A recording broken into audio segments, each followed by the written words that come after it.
नमस्कार साथियों, मेरा नाम है निखिल यादव और आप सभी देख रहे हैं अपना YouTube channel smart classes bye Nikhil.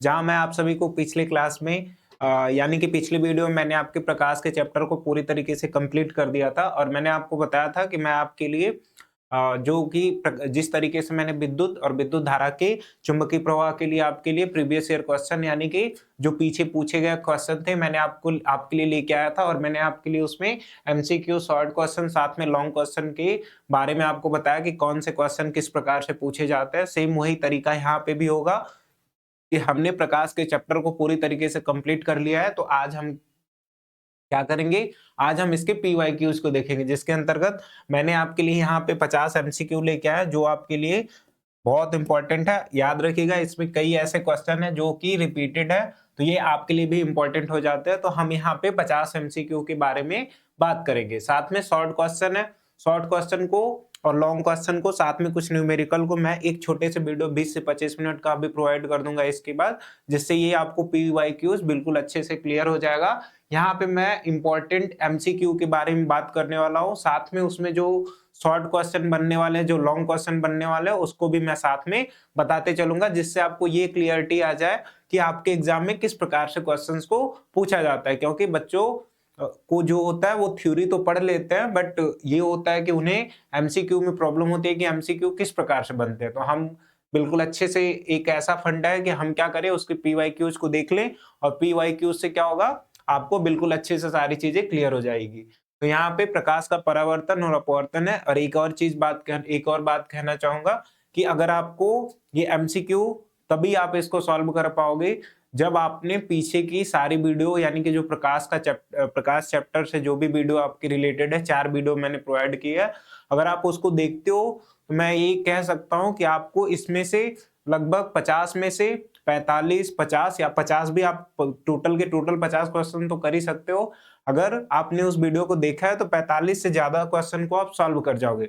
कुछ ऐसे हैं जिनको मैं आपको समझा दूंगा और फिर आपको वो भी बिल्कुल क्लियर हो जाएगा। याद रखिएगा ये एक ऐसा वीडियो है जिसके अंतर्गत मैं आपको ये बताऊंगा कि एमसीक्यू आपके रिपीट होते हैं, तो आपको भी ध्यान देना है। आइए हम इसकी शुरुआत करते हैं, एमसीक्यू की शुरुआत करते हैं। शॉर्ट क्वेश्चन, लॉन्ग क्वेश्चन, साथ में न्यूमेरिकल को मैं अभी थोड़ा सा इसके बाद आपको प्रोवाइड कर दे रहा है जिससे आपको क्लियर हो जाए। तो देखिए पहला क्वेश्चन आपको यहाँ पे दिया गया है।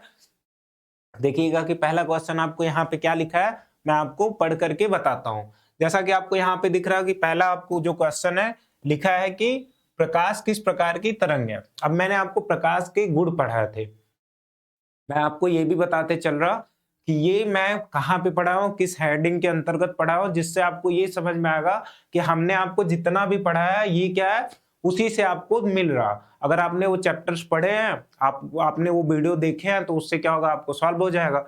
तो पहला क्वेश्चन आपको क्या दिख रहा कि प्रकाश किस प्रकार की तरंग है। मैंने आपको बताया था कि प्रकाश एक प्रकार की विद्युत चुंबकीय तरंग है। अब मैंने बताया था कि ये विद्युत चुंबकीय तरंग जो होती है ये हमें दिखाई नहीं देती है।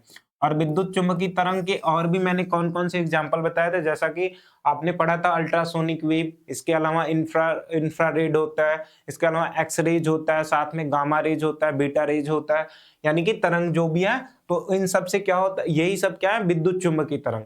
अब एक और चीज आपको याद रखनी है कि जो विद्युत चुंबकीय तरंग है वो कुछ इस प्रकार से अनुप्रस्थ गति करती है। अनुदैर्घ्य का मतलब होता है वर्टिकली और अनुप्रस्थ का मतलब हुआ हॉरिजेंटली, तो कुछ इस प्रकार से गति करती है। तो इसका ऑप्शन नंबर आपको समझ में आ गया होगा, जब इस प्रकार से गति करे तो उसको अनुप्रस्थ कहते हैं। तो यहाँ पे वही आपसे पूछा था कि प्रकाश किस प्रकार की तरंग है, तो आंसर इसका विद्युत चुंबकीय तरंग भी हो जाएगा अगर ऑप्शन में है। और दूसरा क्या, अनुप्रस्थ, अनुदैर्घ्य होगा नहीं, और दूसरा क्या, यांत्रिक भी नहीं होगा, ध्वनि भी नहीं होगा। यहाँ पे कह सकता हूं कि इसका जो करेक्ट आंसर होगा वो आपका ऑप्शन नंबर बी हो जाएगा। तो याद रखिएगा ये आपके लिए इंपॉर्टेंट था, मैंने आपको इसको दिखा दिया। और आपको एक और चीज यहाँ पे मैं दिखाना चाहूंगा, इसमें आपको ईयर मेंशन किए गए हैं।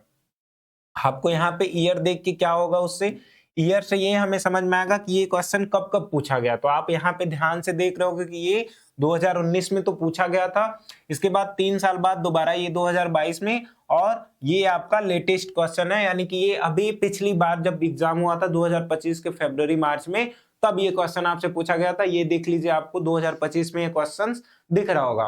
अब आपको इसमें कई सारे ऐसे क्वेश्चन मिलेंगे 2025 में पूछेंगे, तो आपको ये लगेगा कि क्या सारे क्वेश्चन जो है वो 2025 में पूछ लिए गए थे, तो ऐसा बिल्कुल नहीं है। वो जो मैं कह सकता हूं कि अलग अलग प्रकार के सेट के क्वेश्चन पेपर बनते हैं, अलग अलग सेट में पेपर बनते हैं, तो उसमें क्या होता है हर पेपर में अलग अलग टाइप के कह सकता हूँ एमसीक्यू बनते हैं। तो वो सारे को मैंने क्या किया, इकट्ठा कर लिया और यहाँ पे मैंने आपके लिए लेके आया, जिससे आपको ये समझ में आया कि बने क्या। हमने जो पढ़ा है, देखिएगा कि जो हमने पढ़ा आपको केवल वही मिलेगा यहाँ पे। तो याद रखिए, आपके लिए वो मैंने जो 4 लेक्चर बनाया है, 4 वीडियो, वो आपके लिए इंपॉर्टेंट है। नहीं तो आप एक बार उस चारों लेक्चर को देख करके फिर किसी पीवाईक्यूज या कह सकता हूं अनसॉल्व पेपर को सॉल्व कीजिएगा, देखिएगा आपसे वो सारे क्वेश्चंस बनते हुए आपको नजर आएंगे, और जिससे क्या होगा आपको कॉन्फिडेंस भी आएगा कि हम इस बोर्ड एग्जाम में किस प्रकार से करेंगे। तो ये आपके लिए इंपॉर्टेंट है। क्यों सारे क्वेश्चन आपके लिए इंपॉर्टेंट है? क्यों? क्योंकि आपने देखा कि 2025 में भी पूछा गया था, उसके 3 साल पहले 2022 में भी पूछा गया और 2019 में भी पूछा गया। तो आपके लिए भी ये चांस बनता है कि ये आपसे भी पूछा जा सकता है। तो याद रखिएगा, यहाँ पे जिस तरीके से ये बार बार रिपीट हो रहा है, वैसे ही आपके भी एग्जाम में ये रिपीट हो सकता है। तो ध्यान दीजिएगा, इसका आंसर आपका अनुप्रस्थ हो जाएगा। विद्युत चुंबकीय तरंग भी ऑप्शन में रहेगा, तो विद्युत चुंबकीय तरंग आपका ऑप्शन हो जाएगा।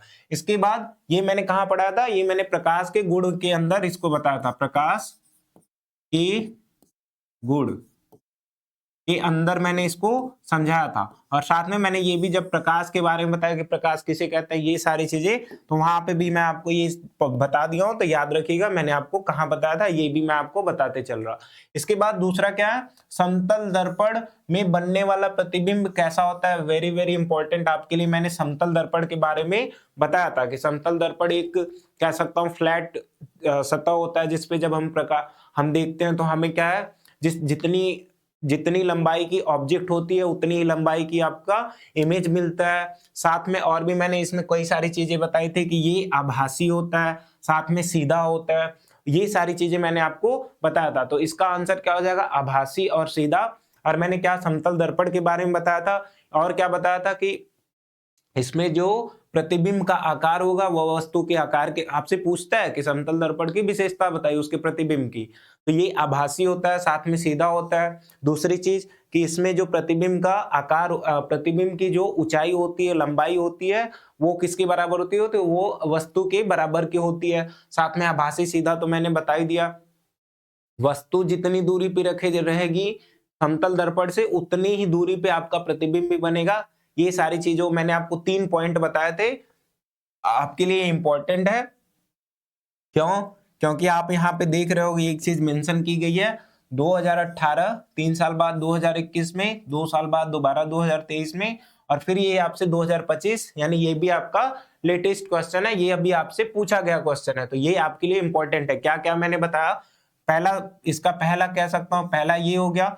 दूसरा ये कि जो वस्तु की लंबाई जो होगी, कह सकता हूं प्रतिबिंब की लंबाई के बराबर होगी। तो ये हो गया प्रतिबिंब की लंबाई, ये आपको समझ में आ गया। जैसे मैं आपको बात करूं, यहाँ पे एक मान लीजिए मिरर रखा गया है, यहां से 5 सेंटीमीटर की दूरी पे क्या है, आपका ऑब्जेक्ट रखा गया है। तो जो इमेज भी बनता है वो कहां बनता है, वो 5 सेंटीमीटर की ही दूरी पे आपका बनेगा। ये भी क्वेश्चन आपसे पूछा गया है कि एक ऑब्जेक्ट जो है, एक वस्तु जो है, वो समतल दर्पण से 2 सेंटीमीटर की दूरी पे, ये आपसे पूछा गया क्वेश्चन है, याद रखिएगा।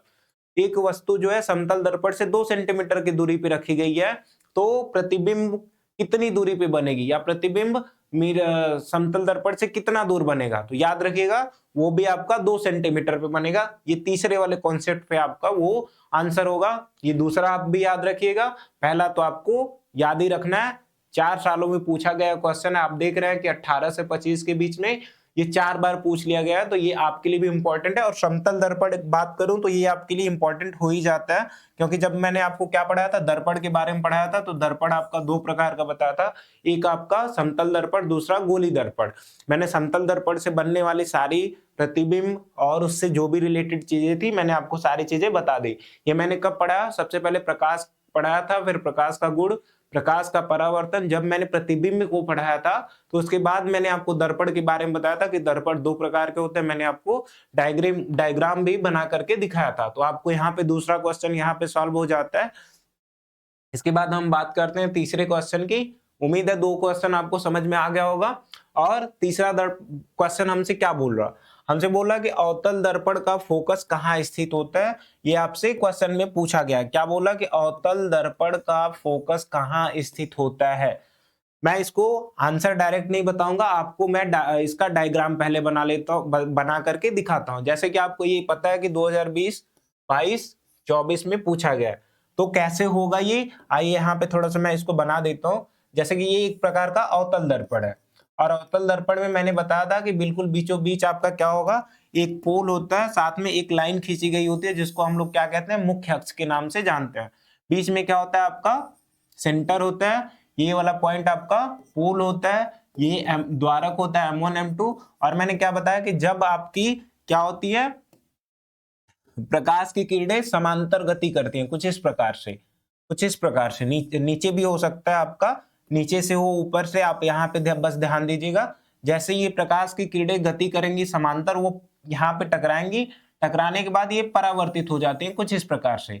ये भी क्या होगी, परावर्तित हो जाएगी कुछ इस प्रकार से। अगर मैं इसके बीच और भी लेके आता हूँ कुछ इस प्रकार से, तो ये परावर्तित होकर इसी बिंदु से दोबारा जाती हैं कुछ इस प्रकार से। आप यहाँ पे देख रहे होंगे कि ये सारे जो हैं एक ही बिंदु पे मिल रहे हैं। तो ये जो बिंदु, ये वाला आपको यहाँ पे ये वाला जो बिंदु दिख रहा होगा, कौन सा, ये वाला जो बिल्कुल बीचों बीच में ये बिंदु आपको दिख रहा है, यही बिंदु आपका क्या है, यही, इसी को हम लोग बोलते हैं फोकस। इसको हम लोग क्या बोलते हैं, इसको हम बोलते हैं फोकस, और इसको एफ से दिखाते हैं। और ये एक रिलेशन मैंने बताया था कि जो कह सकता हूं कि जो एफ होता है वो R/2 होता है, रेडियस जो होती है इसकी, वक्रता त्रिज्या, उसका हाफ होता है। तो याद रखिएगा, फोकस क्या है, कहां बन रहा है, ये दर्पण का पीछे वाला भाग है, ये दर्पण का सामने वाला है। और कैसा दर्पण है, अवतल दर्पण है। तो वही हमसे बस क्वेश्चन में पूछा गया, कॉन्सेप्ट आपको क्लियर है तो आप इसका आंसर इजिली 5 सेकेंड के अंदर करके तुरंत आप इस क्वेश्चन से अगले क्वेश्चन पे जा सकते हो।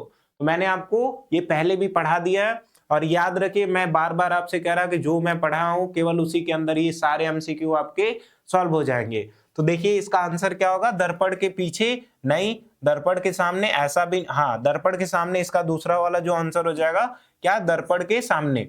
ये वाला आंसर आपका गलत है, ये भी और ये भी आपका आंसर गलत है। उम्मीद करता हूं आपको ये दूसरा वाला जो आंसर है बिल्कुल अच्छे से समझ में आ गया। 3 बार ये पूछा गया है, 5 सालों के अंदर आपके लिए भी इंपॉर्टेंट हो जाता है। जितनी चीजें पढ़ाई गई हैं केवल उसी के अंदर से आपका क्वेश्चन है। इसके बाद आपसे क्या पूछ रहा, ध्यान से देखिएगा, बोला कि उत्तल दर्पण से निकलने वाली, कह सकता हूं कि जो किरणें होती हैं वो कैसी होती हैं। हमने यहाँ पे लेंस और दर्पण दोनों के बारे में पढ़ा है। तो हमने आपको जब दर्पण के उत्तल दर्पण का फिगर बनाया था कुछ इस प्रकार से, और मैंने बताया था ये अंदर वाला पार्ट कुछ इस प्रकार से आपका कलर्ड है। यहाँ पे एक मुख्य अक्ष होता है, बीच में आपका सेंटर होता है। जब यहाँ से कोई ऑब्जेक्ट होती है, ऑब्जेक्ट से आपका प्रकाश की किरणें कुछ इस प्रकार से समांतर गति करेंगी। तो ये क्या होता है, ये आपका पीछे कुछ इस प्रकार से चली जाती है, और आप ये कुछ इस प्रकार से आपकी निकल जाएंगी। और आप देख रहे होंगे कि यहाँ पे जो प्रकाश की किरणें वो फैल जा रही है। और मैंने कल ही आपको बताया था कि एक कन्वर्जिंग होता है, एक होता है डाइवर्जिंग। कन्वर्जिंग का मतलब अभिसारी, जब प्रकाश की किरणें समांतर गति करें और एक दूसरे से मिल जाए किसी एक बिंदु पे, तो उसको अभिसारी कहते हैं। और जब प्रकाश की किरणें समांतर गति करें, वो फैल जाते हैं, उसको हम लोग डाइवर्जिंग या अपसारी के नाम से जानते हैं। तो दर्पण के अंदर अभिसारी का काम कौन करेगा, अवतल दर्पण, अपसारी का काम कौन करेगा, उत्तल दर्पण। लेकिन यहाँ पे लेंस के अंदर अपोजिट होता है।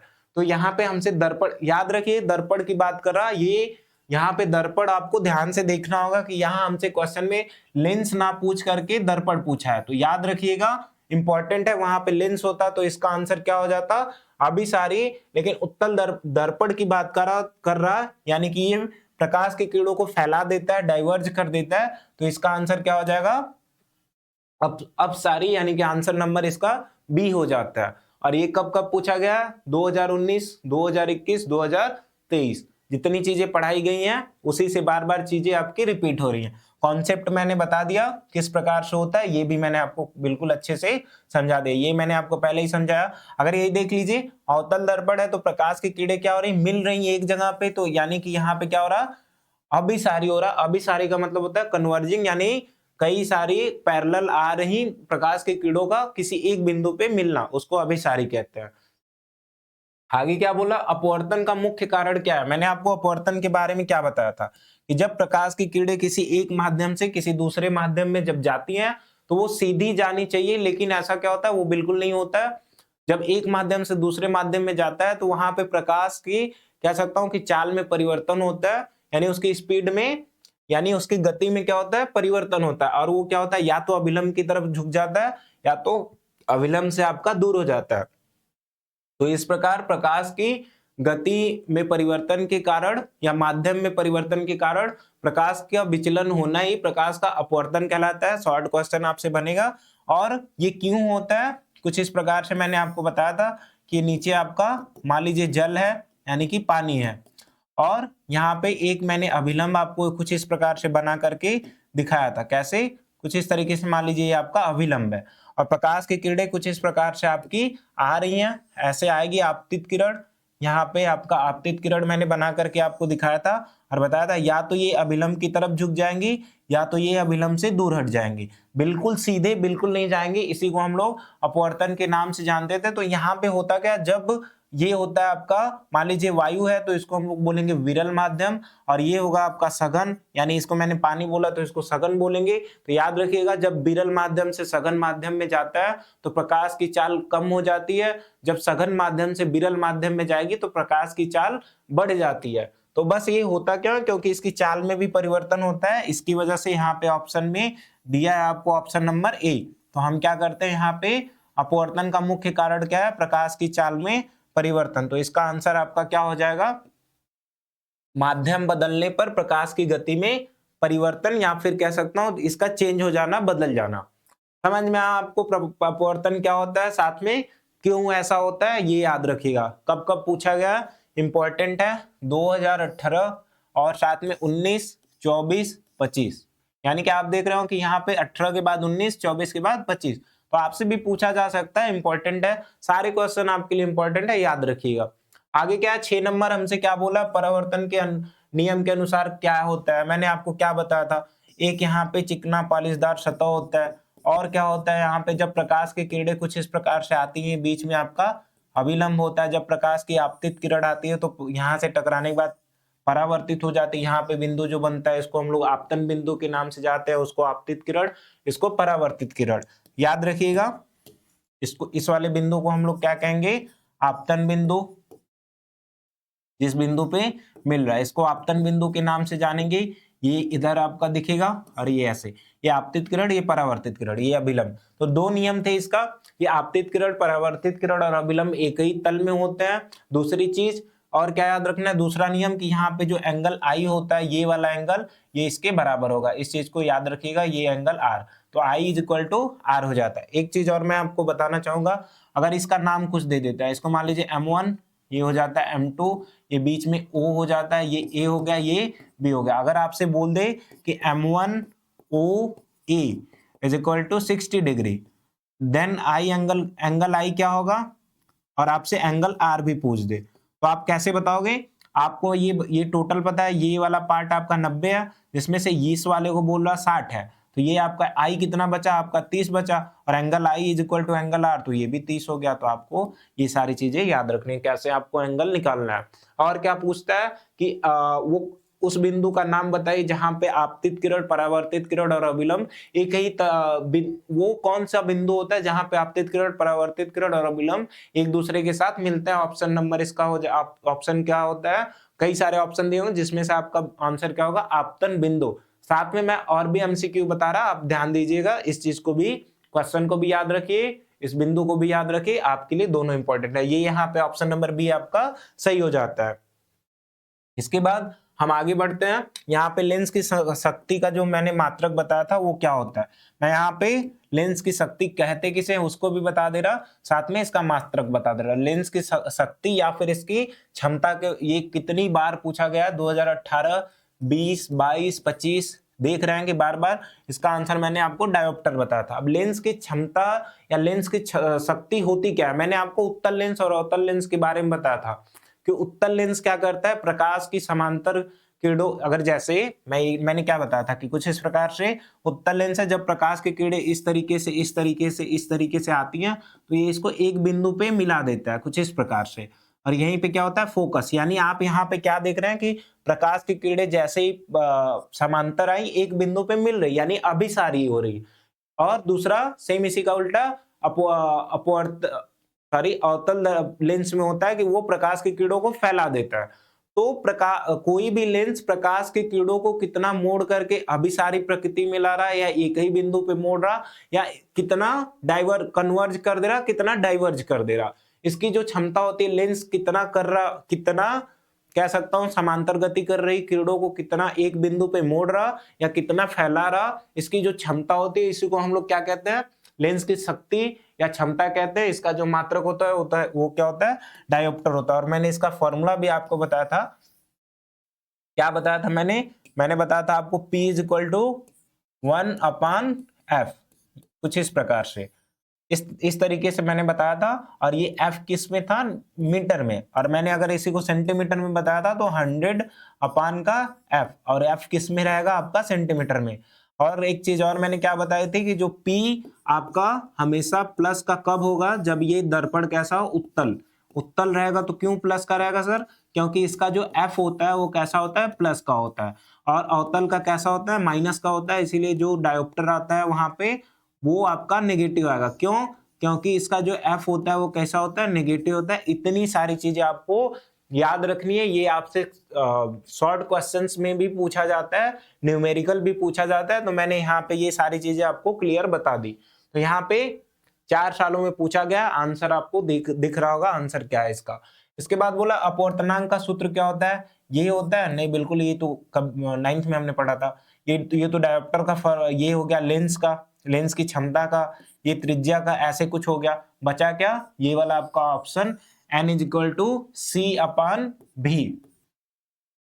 जहां पे मैंने आपको क्या बताया था, मैंने आपको बताया था जैसे एक माध्यम की अपेक्षा दूसरी माध्यम में जब हमें चाल को दी गई हो तो हम किस तरीके से, जैसे क्या मैं कह रहा, ध्यान से देखिए। यहाँ पे मैंने आपको A/N/G के बारे में बताया था। A का मतलब एयर, N का मतलब यहाँ पे अपवर्तनांक से हम बात करते हैं, और G का मतलब ग्लास। तो यहाँ C क्या है, C वायु में प्रकाश की चाल है। और A आपको दिख रहा होगा ये क्या है, वायु। तो यहाँ पे क्या है, वायु में प्रकाश की चाल, ये प्रकाश की चाल है, जो कि आपको पता है क्या होती है, 3 × 10⁸ मीटर पर सेकेंड। और इसको किलोमीटर में बात करें तो 3 × 10⁵ किलोमीटर पर सेकेंड, ऐसा कुछ होता है। तो ये हमेशा C जो होता है ये फिक्स होता है। और ये भी क्या है, यहाँ पे ये भी जो होता है वो आपसे दिया रहेगा क्वेश्चन में कि कांच में प्रकाश की चाल मान लीजिए कुछ दे देगा। और जैसे मैं बात करूं कि प्रकाश में मान लीजिए कांच की चाल हो गया 1.5 × 10⁸ हो गया मीटर पर सेकेंड, ये आपको दिया रहेगा। बोलेगा कि कांच में प्रकाश की चाल इतनी है, तो हमें अपवर्तनांक निकाल के बताओ। ये ऊपर का C तो फिक्स है, हमेशा यही रखना है, नीचे वाला आपको दिया रहेगा और वहां से आप अपवर्तनांक निकाल सकते हो। तो इस तरीके से मैंने आपको ये सवाल समझाया था, और साथ में इस पे मैंने आपको एक न्यूमेरिकल भी बताया था। तो याद रखिए, आपके लिए इंपॉर्टेंट है। अभी तक मैंने 8 MCQ कराया, जितना भी मैंने कराया सारा, मैं जितना भी आपको स्लाइड पढ़ाया हूँ, यानी जितनी भी पीपीटी से मैंने पढ़ाया था या मेरे पीपीटी में जितने भी कॉन्सेप्ट थे, सारे के सारे से क्या हो रहा है, आपके सारे आंसर यहाँ पे क्लियर हो जा रहे हैं। तो मैं ये कह सकता हूँ कि मैंने जो पढ़ाया सारी चीजें उसी के अंदर अभी तक आई हैं। तो याद रखिए, अगर आपने नहीं देखा है तो जाकर के उसको देख सकते हैं। और क्या यहाँ पे है, बोल रहा कि कौन सा लेंस अभिसारी होता है। मैंने अभी आपको बताया उत्तल लेंस क्या करता है, प्रकाश को एक बिंदु पे मोड़ देता है, कुछ इस प्रकार से। ऐसे मैंने अभी आपको बताया था, ये यहाँ पे नीचे तक होगा। तो ये कौन सा आंसर हो जाएगा, उत्तल लेंस। अगर दर्पण की बात करें तो अवतल दर्पण। क्यों, कुछ इस तरीके से आ रहा था फोकस पे, आपने देखा था अभी पीछे। तो लेंस की बात करें अभिसारी का काम तो उत्तल लेंस, और दर्पण की बात करें तो अवतल लेंस। ये चीज आपको याद रखनी है। कब कब पूछा गया, 2018, 21, 24, 25। तो इसका आंसर आपको क्लियर हो गया होगा। आगे आपसे क्या बोल रहा, ये आप देख रहे होंगे क्वेश्चन, आपसे ये पूछा है कि वास्तविक प्रतिबिंब कहाँ बनता है, यानी कि वास्तविक प्रतिबिंब इसमें से पूछ रहा है कि कहाँ पे बनता है। तो आप इस चीज को याद रखिए, मैंने आपको वास्तविक प्रतिबिंब और आभासी प्रतिबिंब के बारे में बताया था कि वास्तविक प्रतिबिंब जो होता है वो पर्दे पर बनाया जा सकता है, और जबकि आभासी प्रतिबिंब आपका पर्दे पर नहीं बनता है। तो इसका आंसर हो जाएगा पर्दे पर। ये मैंने कहाँ पढ़ा था, प्रतिबिंब बताया था। उसके बाद मैंने बताया था कि प्रतिबिंब दो प्रकार के होते हैं, आभासी और वास्तविक, जिसके अंतर्गत मैंने आपको ये बताया था कि यानी कि रियल इमेज और वर्चुअल इमेज के बारे में मैंने बताया था कि जब प्रकाश की किरणें किसी कह सकता हूं कि दर्पण से टकराने के बाद वापस आती है, किसी बिंदु पर मिलती हैं, वास्तव में मिलती हैं, तो उसको वास्तविक प्रतिबिंब, मिलती हुई प्रतीत हुए तो उसको आभासी प्रतिबिंब के नाम से जानते हैं। ये सारी चीजें मैंने आपको बताई, 2025 में पूछा गया है, इस चीज को याद रखिएगा। आगे आपसे क्या पूछ रहा, प्रकाश की गति किस माध्यम में अधिक होती है। मैंने क्या बताया कि अगर माध्यम विरल है तो वहां पे प्रकाश की चाल कैसी होगी, अधिक होगी। प्रकाश की चाल कैसी, यानी कि सी जो होगा वो कैसा होगा, ज्यादा। अगर सघन है, सघन का मतलब डेंस है, तो वहां पे प्रकाश की चाल कम हो जाएगी। तो यहाँ पे आप देख रहे होंगे पानी में भी कह सकता हूं, पानी भी सघन है, कांच भी सघन है, वायु कैसा है, ये आपका विरल है। तो इसका आंसर नंबर ए हो जाएगा। 2 सालों में पूछा गया, तो आप इस चीज को याद रखिएगा। आगे आपसे क्या पूछ रहा, आगे हमसे कह रहा कि जब प्रकाश वायु से कांच में जाता है तो उसका पथ क्या होता है, उसका पथ परिवर्तित हो जाता है, वो बदल जाता है। तो यहाँ पे इसका आंसर क्या हो जाएगा, उसमें अपवर्तन हो जाता है, यानी कि उसके अंदर विचलन हो जाती है। इस प्रकार से जाता है, सीधा जाना चाहिए, लेकिन या तो इधर मुड़ जाएगा या तो इधर चला जाता है। तो आप इस चीज को याद रखिएगा। आंसर कौन सा है इसका, अपवर्तन हो जाएगा। इस चीज को आपको ध्यान देना है। तो ऑप्शन नंबर 20 का सही हो जाएगा। यहाँ पे बोला कि दर्पण सूत्र 1/f इज इक्वल टू क्या है, 1/f is equal to 1/v, और प्लस का 1/u किस पे लागू होता है, दर्पण के लिए, और लेंस के लिए माइनस हो जाता है। तो यहाँ पे दर्पण के लिए इसका आंसर हो जाएगा। उत्तल लेंस की फोकस दूरी 20 सेंटीमीटर दी गई हो तो शक्ति का बताओ। शक्ति मतलब लेंस की शक्ति के बारे में बात करा। P इक्वल टू 1/f, वो भी मीटर में होता है। नहीं, ये फॉर्मूला हमें यहाँ पे यूज नहीं करना है। क्यों, क्योंकि हमने यहाँ पे देखा कि ये सेंटीमीटर में दिया गया है, साथ में प्लस का दिया गया है। और प्लस के अभी मैंने बताया कि जब शक्ति प्लस में कब होगा, यानी कि कह सकता हूं जो क्षमता होती है लेंस की वो प्लस में कब होगा, जब उत्तल लेंस होगा। यानी कि जो आपका एफ है, उत्तल लेंस तो दिया है, एफ कितना हो जाएगा आपका, प्लस का 20 सेंटीमीटर। ये आपका क्वेश्चन में हमें दिया गया है। हमसे क्या पूछ रहा, लेंस की शक्ति पूछ रहा, क्षमता पूछ रहा। P इज इक्वल टू 100 अपान का F, ये किस में होता है हमारा, सेंटीमीटर में। तो P इज इक्वल टू कितना हो जाएगा, यहाँ पे रख देंगे 100, और ये हो गया 20, और ये क्या आ जाएगा 5, और वो भी क्या, डायोप्टर, और इसको हम प्लस से दिखाते हैं। तो आप इसके आगे प्लस भी लिख सकते हो, +5 डायोप्टर आंसर हो गया। आपसे कब पूछा गया, अभी 25 में पूछा गया था। तो आपको भी याद रखना है, आंसर इसी पे लगेगा, सिंपल सा है। यही मीटर उटर में देगा, तो आप उस चीज को थोड़ा सा ध्यान से देख लीजिएगा।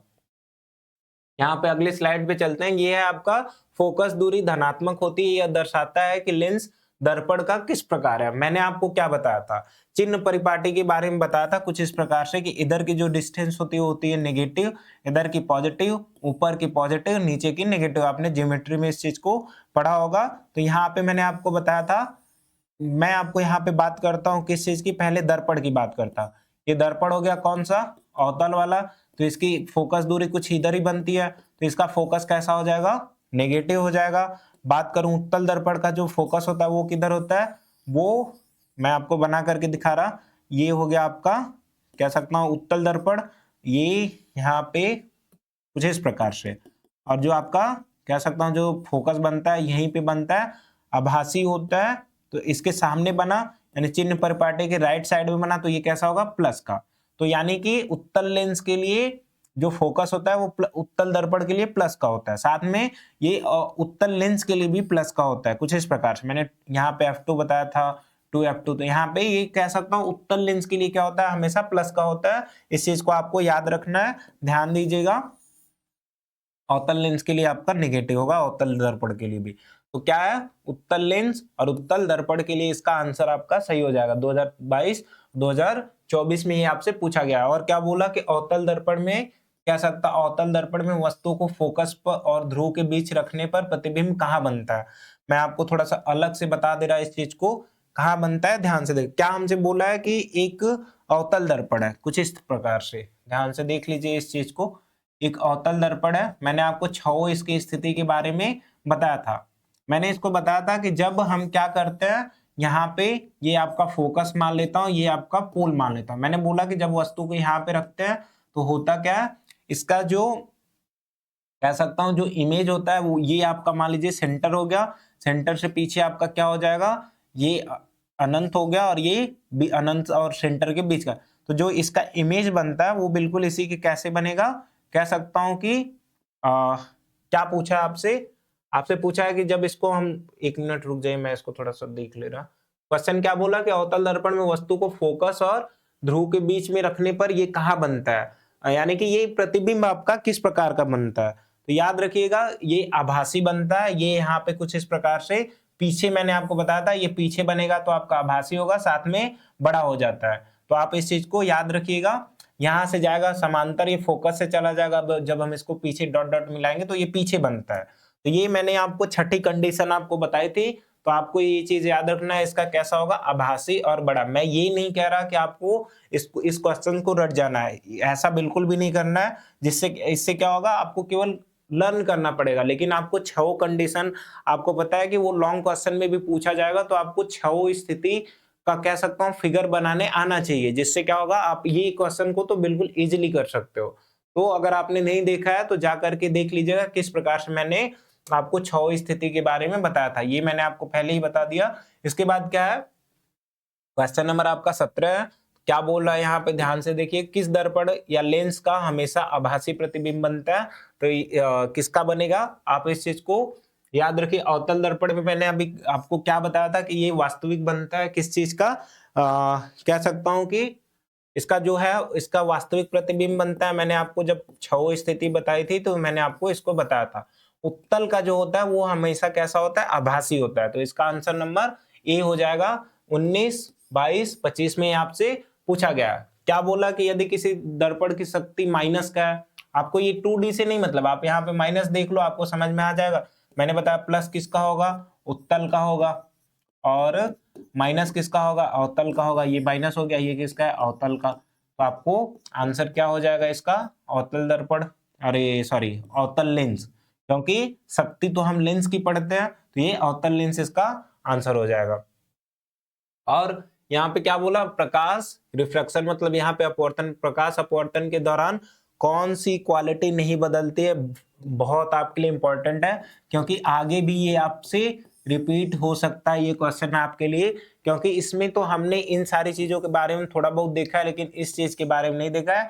आपको याद रखना है कि भले ही आपको वहां पे गति बदल जाए, ये सारी चीजें चेंज हो जाती है, लेकिन उसकी आवृत्ति होती है, जो फ्रिक्वेंसी होती है वो कभी नहीं बदलती है। ये आपके लिए इंपॉर्टेंट है, आप इस चीज को याद रखिए। कौन सा गुण नहीं चेंज होता है, तो वो होगा आपका आवृत्ति। बोला प्रकाश वायु से पानी में जाता है तो किस, बोल रहा कि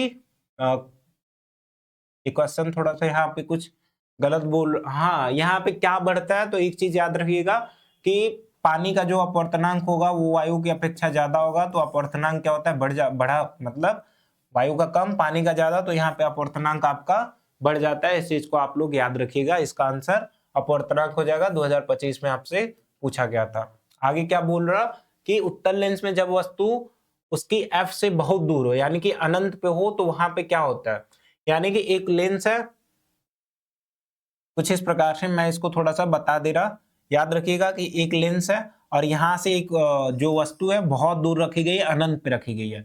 प्रकाश की किरणें जाएंगे, फोकस, यहाँ जो फोकस होता है उस पे मिलती है, और जो इमेज होती है वो बिल्कुल छोटी सी बनती है। यानी कि कह सकता हूँ जब अनंत पे रखी जाए तो बिंदु समान कुछ प्रकार इस प्रकार का इमेज बनता है। साथ में मैंने अभी बताया कि ये कैसे होते हैं, आभासी होते हैं। तो इसका आंसर क्या हो जाएगा, इसका जो आंसर हो जाएगा 21 नंबर का, वो हो जाएगा आपका वास्तविक, उल्टा और छोटा। तो इसका आंसर आप लोग याद रखिएगा। रुक जाइए 1 मिनट,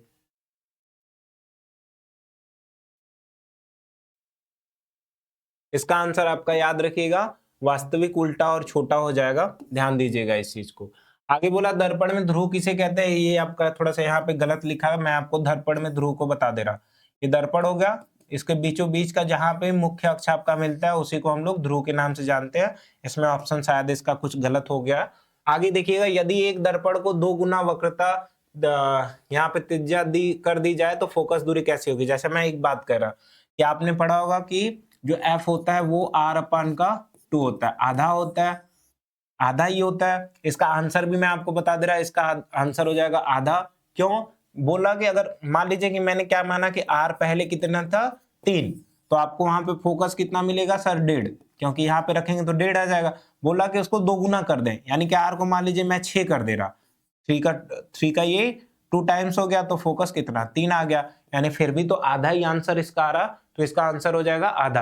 आगे क्या बोल रहा कि प्रकाश की किरण जब प्रिज्म में आपकी जाती है, ये मानव नेत्र में ये भी आएगा, तो याद है इसको मैं मानव नेत्र में भी इस क्वेश्चन को कराऊंगा। यहाँ पे आ गया तो मैं इसका आंसर आपको बता दे रहा, कौन सा, अपवर्तन तो हो गई, साथ में विवर्तन भी हो जाएगा। कैसे होता है विवर्तन का मतलब फैल, कुछ इस प्रकार, जब प्रिज्म है यहाँ से जाएगा आपका कुछ इस तरीके से टकराएगा, ये परावर्तित अपवर्तन इसका होगा, फिर ये फैल जाता है प्रकाश कुछ इस तरीके से। तो इसका आंसर याद रखिए 2025 में है अपवर्तन प्लस विवर्तन होगा। मैं विवर्तन को अभी आपको आगे पढ़ाऊंगा। उम्मीद करता हूं यहां तक सारी चीजें समझ में आ गई होंगी, और मैं आगे का और भी जो क्वेश्चन आपके 25 है मैं उस चीज को बता दे रहा। तो देखिएगा ध्यान से क्या बोल रहा, बोला कि सफेद प्रकाश को किस माध्यम में विभाजित किया जा सकता है। याद रखिए प्रिज्म का, प्रिज्म अभी मैंने पढ़ाया नहीं है, लेकिन याद रखिए प्रकाश की किरणें जैसे ही जाती है प्रकाश वहां पे 7 कलर में विभाजित हो जाता है, विबग्योर के नाम से हम लोग याद करते हैं। ये पूछा गया है तो मैं आपको आंसर इसका बता दे रहा प्रिज्म, लेकिन मैं इसको फिर से भी आपको आगे पढ़ाऊंगा। ये क्या बोल रहा कि यदि लेंस की क्षमता कितनी है 1 डायोप्टर है, तो उसकी फोकस दूरी कितनी होगी, सारी चीजें मीटर में दी गई हैं, तो हमें क्या याद रखना, हमें क्या करना है, P इज इक्वल टू ये उत्तर, अगर आपसे लेंस पूछ दे तो आपको प्लस दिख रहा है यानी उत्तर लेंस है, तो ये होता है 1/f, वो भी मीटर में। तो ये 1 कब आएगा, यहाँ पे आपको 1 दिया गया और प्लस का 1, और ये कितना है 1/f, वो भी मीटर में। तो f यहाँ आ गया, क्रॉस मल्टीप्लाई, ये 1 नीचे चला गया यानी 1, ये कितना आ गया 1, कह सकता हूँ 1 मीटर है इसका आंसर आ गया। इसका आंसर कितना 1 मीटर, तभी तो 1 आएगा। यहाँ पे आप इस चीज को याद रखिए, याद देख लीजिए, इसी पे सवाल आपसे दूसरी बार पूछ लिया तो आपके लिए इंपॉर्टेंट है। फिर आपसे क्या पूछ रहा है, अवतल दर्पण का उपयोग किसमें किया जाता है, तो याद रखिएगा अवतल दर्पण का जो उपयोग है वो किसमें किया जाएगा। तो मैंने आपको इस चीज को पहले ही बता दिया है, दो दृष्टि दोष में आपका उत्तल लेंस, क्योंकि पास की चीजें हमें दिखाई नहीं देती हैं तो वो बड़ा करके उसको दिखाता है, ये हो जाएगा उत्तल और ये अवतल। तो ये ही हमसे पूछा है कि अवतल लेंस किसमें, तो निकट दृष्टि दोष में। याद रखिएगा ये क्वेश्चन कई बार पूछा जाता है, तो आपको ये ध्यान देना है। ये किसमें का है, ये मानव नेत्र का है। यहाँ भी हम इसको देख लेते हैं। आंख के लेंस कैसे होते हैं सर, उत्तल होती है, आंख में देखते हैं आप उठा हुआ होता है। उत्तल लेंस की पहचान को मैंने आपको पहले ही बताया था। बोला कि अगर प्रकाश एक माध्यम से दूसरे माध्यम में जाता है तो उसकी तरंग दैर्घ्य बदल जाती है, क्या नहीं बदलता है। मैंने अभी क्या बताया आपको, उसकी जो फ्रीक्वेंसी होती है वो चेंज नहीं होती है। फिर से पूछा गया 2018 और 22 में, वहां पे मैंने दिखाया कि वो 25 में भी पूछा गया था, यानी कि ये कई बार हमसे पूछा गया, तो इसका आंसर आपका आवृत्ति हो जाएगा। याद रखिएगा इस चीज को। आगे क्या बोल रहा हूं, आगे हमसे बोला कि किसी उत्तल लेंस से होकर गुजरने वाले किरणें, लेंस है, बोला कि अपसारित होती हैं, तो यह संभव होता है कि ये यहाँ पे उत्तल नहीं रहेगा। एक चीज याद रखिए, ये उत्तल दे दिया, ये गलत है। यहाँ पे मैं इस चीज को थोड़ा सा इरेज कर दे रहा, ध्यान से देख लीजिए, ये यहाँ पे नहीं रहेगा, ये रहेगा यहाँ पे लेंस। तो क्या बोल रहा हमसे, हमसे बोल रहा कि किसी लेंस से होकर गुजरने वाली किरणें यदि अपसारित होती, अपसारित का मतलब डाइवर्ज हो जाना, फैल जाना, तो लेंस कैसा होगा, अवतल लेंस होगा। उत्तल लेंस उसको अभिसारी करता है। तो ये 2025 में पूछा गया है, आपके लिए इंपॉर्टेंट है। कल जब मैं पढ़ा रहा था तो मैंने वहां पे बिल्कुल क्लियर बता दिया था कि इससे आपसे क्वेश्चंस पूछे जाते हैं, तो वो आपके लिए यहाँ पे इंपॉर्टेंट हो जाते हैं। आगे आपसे क्या पूछ रहा, आगे पूछ रहा कि अवतल दर्पण का उपयोग अधिकतर कहाँ करते हैं, दूर दृष्टि दोष में तो उत्तल का करते हैं, ये पारगम्यता तस्वीर लेने के लिए, इन सारी चीजों को तो नहीं। यहाँ पे याद रखिए दाढ़ी बनाने के लिए और श्रृंगाई सेविंग जो दर्पण होता है, ये सारी चीजें यहाँ पे जो मैंने आपको मिरर का उपयोग बताया था अवतल दर्पण में, तो ये वही से क्वेश्चन आपका बना हुआ है 2018, और साथ में आप देख रहे होंगे कि ये 2023 में पूछा गया है। तो मैंने जो पढ़ाया था ये उसी के अंदर से आपका क्वेश्चन बना है। आगे क्या बोला, दर्पण से परावर्तित किरण की दिशा में कौन सा कोण बनता है, तो आपको मतलब इसमें से कौन सा कोण समान होता है। आपतन कोण जो होता है वो परावर्तन कोण के समान होता है। ऑप्शन नंबर ए हो गया। 2024-2019 में बिल्कुल इजी सा क्वेश्चन ये पूछा गया है। और क्या है आगे 33 नंबर की बोल रहा कि उत्तल दर्पण की शक्ति +5 डायोप्टर है, तो उसकी फोकस दूरी ज्ञात कीजिए। पी की वैल्यू आपको दी गई है, हमसे आपकी वैल्यू पूछ रहा, सारा आंसर मीटर में है तो हमको 100 रखने की जरूरत नहीं है। फिर से वैसा ही क्वेश्चन, यहाँ पे +5 और 1/f, यहाँ f क्रॉस हो जाएगा, f इज इक्वल टू 1/5, यानी कि इसका आंसर कितना, जब डिवाइड करेंगे 0.2 मीटर आ जाएगा। लेंस कैसा है, सॉरी ये यहाँ पे दर्पण ना होकर के लेंस हो जाएगा, याद रखिएगा। तो इसका आंसर हो गया 0.2 मीटर। ये समझ में आ गया होगा। बोला यदि प्रकाश वायु से शीशा में प्रवेश करता है तो उसकी गति कैसी होगी। मैंने अभी क्या बताया कि जब विरल से विरल माध्यम हो, इससे सघन माध्यम में हम जाते हैं तो क्या होता है, प्रकाश की जो चाल होगी इससे ये घट जाता है, लेकिन सघन से इसमें जाएंगे तो वो क्या हो जाता है, बढ़ जाता है। तो हमसे वायु क्या है, विरल, सघन में जा रहा, यानी कि प्रकाश की चाल घट जाएगी। ऑप्शन नंबर इसका बी हो जाता है, ये आपका घट जाती है। इसका आंसर है कितनी बार, 3 बार पूछा गया, आपके लिए भी इंपॉर्टेंट हो जाता है। इसके बाद क्या बोला, उत्तल लेंस में यदि वस्तु और लेंस के बीच की दूरी अनंत हो तो प्रतिबिंब किस स्थान पे बनता है। मैं इसको थोड़ा सा डायग्राम के थ्रू बताना चाहूंगा। कैसे बना था मैंने आपको बताया था। मैंने बताया था कि ये एक आपका क्या है, उत्तल लेंस है, और इसके अंदर मैंने आपको कई सारी चीजें बताई थी कि इसके अंदर एक मुख्य अक्ष होता है। कैसे, कुछ इस प्रकार से मुख्य अक्ष हो जाता है, जिसके यहाँ पे क्या होता है, प्रथम फोकस 2f1 हो गया, ये 2f2, और ये कैसा होता है, वक्रता त्रिज्या की तरह होता है। यहाँ पे मैं इंफिनिटी मान ले रहा, ये क्या होता है, f2 होता है। और क्या मैंने आपको बताया था, यहाँ पे 2f2 हो गया। और मैंने आपको एक और चीज बताया था, यहाँ बीच में आपका एक पॉइंट होता है जिसको हम लोग ऑप्टिकल सेंटर के नाम से जाते हैं, प्रकाशिक केंद्र के नाम से जानते हैं। और मैंने आपको बताया था कि जब यहाँ पे एक ऑब्जेक्ट को हम क्या करें, कहाँ पे रख देते हैं, यहाँ पे अनंत पे, तो जब यहाँ से प्रकाश की किरणें जाती हैं तो याद रखिएगा कुछ इस तरीके से। यहाँ पे मैं प्रकाश की किरणों को बताया था, प्रकाश की किरणें जैसे ही यहाँ से जाएंगी और कुछ इस प्रकार से आपकी जैसे यहाँ पे परावर्तित होंगी, इस तरीके से चली जाती है। एक और प्रकाश की किरणें मैंने आपको दिखाया था कि वो फोकस से अगर जाती है, या कह सकता हूँ ऑप्टिकल सेंटर से जाए या फोकस से, तो कुछ अगर मान लीजिए यहाँ से ये कुछ इस प्रकार से इससे जाएंगी और यहाँ से टकराने के बाद ये कुछ इस प्रकार से आपकी चली जाती थी, तो जो इसका इमेज बनता था वो यहाँ फोकस पे बनता था। तो आपको ये चीजें याद रखनी है, ये मैंने पहले ही बताया, ये सिंपल सा कॉन्सेप्ट है, आपको मैं पहले बता चुका हूं, तो याद रखिएगा। इसका आंसर क्या हो जाएगा, फोकस पर बनता है। इसका आंसर क्या होगा, 35 का ए। तो यहाँ पे 35 का क्या हो जाएगा, ए हो जाता है। आपको इस चीज को ध्यान देना है कि फोकस पे हमारा बनता है, 2025 में पूछा गया है, मैंने इसीलिए इसको क्या किया, फिगर बना करके आपको समझा दिया। आगे क्या बोला, दर्पण की सतह पर परावर्तन किस प्रकार का होता है। यहाँ पे परावर्तन का नियम लागू होता है, सिंपल सा इस तरीके से, सिंपल है ये आपका, नीचे ऐसे कुछ प्रकार से। तो आप इस चीज को याद रखें, 2019 2022 में आपसे पूछा गया है, ये मैंने आपको समझा दिया। आगे आपको कुछ और क्वेश्चंस बचे हैं, मैं करा दे रहा। उत्तल लेंस का उपयोग किस में अधिक होता है, दूरदृष्टि दोष में, सिंपल सा ये आप बता सकते हो, मैंने पहले ही बता दिया। प्रिज्म में रंगों के अपवर्तन और विवर्तन के कारण क्या होता है, रंगों का पृथक्करण हो जाता है, रंग अलग अलग। ये प्रिज्म था, जब इसके अंदर प्रकाश की किरणें कुछ इस प्रकार से जाती, मैं अभी पढ़ाया नहीं हूं, पढ़ा दूंगा इसको, इस तरीके से जाती हैं तो ये 7 रंगों में विभाजित हो जाती हैं। तो क्या, विब ग्योर, इस तरीके से। अब इसका मैं बता दूंगा आपको बाद में कि ये किस तरीके से होता है, सारी चीजें डिटेल में, ये बार बार पूछा जा रहा क्वेश्चन, तो बस मैंने इसका आंसर आपको बता दिया। रंगों का क्या हो जाता है, विभाजन हो जाता है, पृथक्करण हो जाता है। तो आपको याद रखना है। 38 नंबर तक हो गया। यहाँ पे कुछ और क्वेश्चंस बचे हैं, आप उस चीज को देख लीजिए। 11 क्वेश्चन और है। बोला कि दर्पण का ध्रुव और केंद्र, इनके बीच क्या अंतर है। तो बोला कि ध्रुव क्या होते हैं, सतही बिंदु है, केंद्र वक्रता के केंद्र है, दोनों एक ही है। दोनों, ध्रुव पीछे होता है, केंद्र सामने होता है, ध्रुव दर्पण के किनारे पर होता है। इसका आंसर नंबर क्या हो जाता है, किस क्वेश्चन नंबर 39 का, तो इसका हो जाएगा ए। क्यों, क्योंकि इस तरीके से अवतल दर्पण मैं आपको बना करके दिखाता था कुछ इस तरीके से। यहाँ बीच में आपका क्या होता था, पोल, और यहाँ बीच में क्या होता था, सेंटर। तो वही है कि ध्रुव क्या है, सतही बिंदु है, वक्रता केंद्र ही इसका क्या है, गोली दर्पण का केंद्र ही क्या है, इसका वक्रता केंद्र। आंसर नंबर ये हो जाएगा।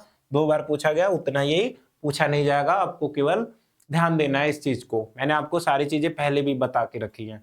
बोला कि किस स्थिति में कह सकता हूं कि, अब हम यहाँ पे क्वेश्चन नंबर 39 को देखते हैं। तो आपको यहाँ पे दिख रहा होगा कि दर्पण का ध्रुव और केंद्र, इनके बीच क्या अंतर होता है। तो आपने देखा था कि यहाँ पे जब हम दर्पण के अंदर पढ़ते हैं तो यहाँ पे आपका पोल पाया जाता है और यहाँ पे आपका कह सकता हूं कि वक्रता केंद्र। तो ध्रुव क्या होता है, ध्रुव एक प्रकार का कह सकता हूं कि सतही बिंदु होता है और साथ में वक्रता केंद्र जो होता है उसी को हम लोग यहाँ पे वक्रता केंद्र के नाम से जानते हैं। इसके बाद आपको यहाँ पे दिख रहा होगा कि किस स्थिति में उत्तल लेंस आभासी, सीधा और बड़ा प्रतिबिंब बनाता है। तो एक चीज इसको याद रखिएगा, इसका जो ऑप्शन नंबर होगा वो होगा ए, यानी कि वस्तु लेंस के एफ के अंदर हो, यानी कि कह सकता हूं कि यहाँ पे लेंस हो और यहाँ पे आपका फोकस होता है और इसके बीच जब होता है तो आपको याद रखना है कि उस स्थिति में जो इमेज होती है वो कैसी होती है, वर्चुअल, साथ में सीधा और यहाँ पे बड़ा होता है। इसको मैंने आपको पहले ही बताया, तो आप इस चीज को ध्यान रखिएगा। इसके बाद हम यहाँ पे अगले, इस क्वेश्चन को मैंने अभी पहले ही बता दिया कि जो मैंने बताया था कि जो दूरदृष्टि दोष होता है वो उसके लिए हम कौन सा लेंस यूज करते हैं। तो उसके लिए उत्तल लेंस यूज करते हैं, क्योंकि उसमें हमें पास की चीजें स्पष्ट या कह सकता हूं क्लियर नहीं दिखाई देती है, तो उसके लिए हम लोग उत्तल लेंस का उपयोग करेंगे। और जबकि अगर निकट दृष्टि दोष हो तो हम वहां पे किस चीज का यूज करेंगे, उसका हम लोग अवतल लेंस का। ये मैंने आपको पहले ही बता दी। ये आपको 2023 और 2024 2 बार ये क्वेश्चन पूछा गया, तो ये आपके लिए भी इंपॉर्टेंट हो जाता है। इसके बाद सेम वही क्वेश्चन कि दूरदृष्टि दोष के लिए कौन सा यूज करेंगे, ये कब पूछा गया है, 25 और 21 में। तो इसका आंसर अभी पीछे मैंने बताया, तो इसका आंसर हो जाएगा उत्तल लेंस। तो यहाँ पे आपके 42 क्वेश्चन कंप्लीट हो जाते हैं। इसके बाद हम क्वेश्चन नंबर 43 को देखते हैं। क्या बोला, यदि प्रकाश की आवृत्ति स्थिर होती है पर गति बदलती है तो उसका क्या मतलब। मैंने अभी आपको क्या बताया कि जब अपवर्तन की प्रोसेस होती है तो कुछ इस तरीके से, तो यहाँ पे हम देखते हैं कि प्रकाश की चाल यानी उसकी गति परिवर्तित हो जाती है, लेकिन एक चीज वहां पे कांस्टेंट होती है जो कि उसकी फ्रीक्वेंसी होती है। तो बोला कि गति बदलने का मतलब क्या होता है कि यहाँ पे माध्यम बदल रहा, यानी कि ये विरल हो गया तो ये सघन या सघन से विरल। तो इसका आंसर हो जाएगा माध्यम बदलना। यानी कि हमने देखा कि रिफ्रैक्शन के अंदर क्या होता है, जब मीडियम चेंज होता है तो वहां पे कह सकता हूं कि लाइट की जो स्पीड होती है वो भी आपकी चेंज हो जाती है। तो यहाँ पे इसका ऑप्शन नंबर ए हो जाता है। इसके बाद हम यहाँ पे 44 नंबर को देखते हैं। क्या बोला कि यदि किसी दर्पण की जो त्रिज्या होती है यानी कि आर, ये कैसी होती है, 2f के मतलब कुछ इस प्रकार से बोल रहा, तो वह किस प्रकार का दर्पण होगा। यानी कि ये हमसे 44 नंबर क्या पूछ रहा, हमसे ये पूछ रहा कि यदि किसी दर्पण की जो त्रिज्या है वो कैसी हो, 2f, तो वह किस प्रकार का दर्पण होता है। तो हमसे इस 44 नंबर का जो ऑप्शन हो जाएगा, आंसर हो जाएगा, वो होगा उत्तल दर्पण। कुछ इस प्रकार से आपको इसको याद रखना है। इसके बाद आपको यहाँ पे 45 नंबर में पूछ रहा कि किसी उत्तल लेंस की शक्ति -1 में, मैंने अभी आपको एक्सप्लेन किया कि किस प्रकार से इस क्वेश्चन को लगाना है। आपको क्या दे रहा, इसमें हमें इसका आंसर कुछ नहीं, बस हमको केवल ये पूछ रहा कि ये कौन सा लेंस होगा। तो याद रखिए यहाँ पे आपको माइनस का साइन दिख रहा, और मैंने बताया कि नेगेटिव जब दिखेगा डायोप्टर के साथ तो वो कैसा होगा, अवतल लेंस, क्योंकि उसका फोकस जो होता है वो ऋणात्मक होता है, इसीलिए वो भी कैसा हो गया, कह सकता हूँ लेंस की क्षमता कैसी हो गई, नेगेटिव। यानी कि वो कौन सा लेंस हो गया, तो आंसर हो जाएगा अवतल लेंस हो जाएगा इसका। इसके बाद ये क्या, इस क्वेश्चन को मैंने अभी पीछे बताया, ये दोबारा रिपीट हो गया, तो इसका आंसर हो जाएगा अपवर्तन प्लस विवर्तन। इसको विवर्तन को मैं आगे पढ़ाऊंगा, अपवर्तन मैंने पढ़ा दिया है। इसके बाद हम ये देखते हैं, बोला कि यदि प्रकाश दर्पण के समांतर किरणों, बोला कि यदि प्रकाश दर्पण के समांतर किरणों की तरह जाता है तो उत्तल दर्पण में प्रतिबिंब कहाँ बनता है। तो मैंने इसको बताया था कि जब इस प्रकार से उत्तल दर्पण होगा, ये प्रकाश कुछ इस प्रकार से आएगा, ये पीछे रिमूव कर जाएगा, तो यहाँ पे क्या होता है, इसको हम पीछे डॉट डॉट करके मिलाते हैं, तो एक यहाँ पे पॉइंट बनता है जिसको हमने फोकस के नाम से जाना था। तो इसका आंसर क्या हो जाएगा, फोकस पे। याद रखिएगा इस चीज को। जो मैंने आपको 6 स्थिति बताई थी, उसके बाद मैंने उत्तल दर्पण के बारे में भी बताया था कि वो किस प्रकार का इमेज बनाता है। तो ये क्वेश्चन उसी से रिलेटेड है। अगर आपको ये नहीं समझ में आ रहा कि मैं इसको किस प्रकार से इस इमेज को ड्रॉ कर रहा, तो आप जाकर के वो वीडियो देख सकते हैं, जिससे क्या होगा आपको पूरी तरीके से क्लियर हो जाएगा। क्योंकि जो एमसीक्यू है वो इससे बनने वाले ही हैं, तो आपको जब तक वो क्लियर नहीं होगा आप इन्हें क्या सॉल्व तो नहीं कर सकते। इसीलिए आपको अगर नहीं समझ में आ रहा तो आप जाकर के दोबारा से उस चीज को देख सकते हैं। आगे क्या बोला कि किसी लेंस में या किसी दर्पण में जो इमेज होती है उसको किस कह सकता हूं कि किस चिन्ह या किस साइन से लिया जाता है। तो याद रखिए ये आपका ऑप्शन नंबर बी हो जाएगा, नेगेटिव यहाँ पे इसका आंसर हो जाता है। इसके बाद क्वेश्चन नंबर 49 है कि कौन सा गुण ऐसा होता है जो माध्यम बदलने पर नहीं बदलता है। तीसरी बार ये क्वेश्चन आपसे रिपीट हो रहा, तो आंसर हो जाएगा इसका फ्रीक्वेंसी। और मैंने आपको पहले ही बता दिया, बोला कि यदि किसी उत्तल दर्पण की जो वक्रता त्रिज्या है या वक्रता है वो बहुत कम है, तो इसका फोकस कैसा होगा। तो आपको इसको याद रखना है। मैंने बोला था कि कुछ क्वेश्चन ऐसे होंगे जिनका आंसर हमें याद रखना है। तो याद रखिए, बोल रहा है कि अगर कोई लेंस है या कोई दर्पण है, उसका ये जो कर्व्ड का मतलब ये जो घुमावदार है ये थोड़ा कम हो, तो वहां पे फोकस जो होता है वो याद रखना है आपको, इंपॉर्टेंट है। 2025 में आपसे पूछा गया वो कैसा होता है, वहां पे जो फोकस होता है वो काफी ज्यादा बड़ा बनता है। तो इस चीज को आप लोग ध्यान दीजिएगा। इसके बाद हम यहाँ पे ये 50 एमसीक्यू हो गए। जैसा कि मैंने आपको बताया कि मैं आपको यहाँ पे 50 एमसीक्यू कराने वाला हूँ। इसके बाद क्या कुछ शॉर्ट क्वेश्चन मैं आपको यहाँ पे पहला वाला जो मैंने आपको बोला था 50 एमसीक्यू उसको सॉल्व कर दिए। यहाँ पे हमने शॉर्ट क्वेश्चन और थोड़ा सा लॉन्ग क्वेश्चन को देख लेते हैं और कुछ न्यूमेरिकल देख लेंगे। और वो न्यूमेरिकल पे ही क्या होता है, आपके बार बार सवाल पूछे जाते हैं, ज्यादा न्यूमेरिकल लगाने की जरूरत नहीं है। वो सेम उसी प्रोसेस पे या कह सकता हूँ उसी फॉर्मेट पे आपसे क्वेश्चन पूछे जाते हैं। तो आप केवल उतने मैं जितने आपको न्यूमेरिकल यहाँ पे कराऊंगा, अगर उसको आप ध्यान से देख लेते हो तो आपके सारे न्यूमेरिकल सॉल्व हो जाते हैं इस चैप्टर से। तो आइए हम यहाँ पे शॉर्ट क्वेश्चन की शुरुआत करते हैं। पहला मैंने आपको बताया था परावर्तन क्या होता है और परावर्तन के नियम। अभी मैंने एमसीक्यू कराते टाइम आपको इस चीज को भी क्लियर बता दिया कि परावर्तन का नियम क्या है। मैंने बताया कि जब किसी पॉलिशदार या चिकनी सतह पर प्रकाश कुछ इस प्रकार से आपतित किरण आती है तो ये दूसरी दिशा में परावर्तित हो जाती है, बीच में आपका अभिलंब बनता है। तो पूछे कि परावर्तन किसे कहते हैं, तो जब किसी चिकनीदार सतह पर प्रकाश की किरणें पड़ती हैं तो वो किसी दूसरी दिशा में मूव कर जाती हैं, गति कर जाती हैं और इसी को हम लोग प्रकाश का परावर्तन कहते हैं। ये एक ऐसे बिंदु पर होती है जहां पे आपतित किरण, परावर्तित किरण और अभिलंब एक ही बिंदु में जहां मिलेंगी उसको हम कहते हैं, ये है आपतन बिंदु। इसको आपतित किरण, इसको परावर्तित किरण के नाम से हम लोग जानते हैं। तो इसको मैंने दो नियम अभी पीछे बताया कि इसका जो एंगल आई होता है यानी कि आपतन कोण होता है वो परावर्तन कोण के बराबर होता है, यानी कि आई जो है आर के बराबर होगा।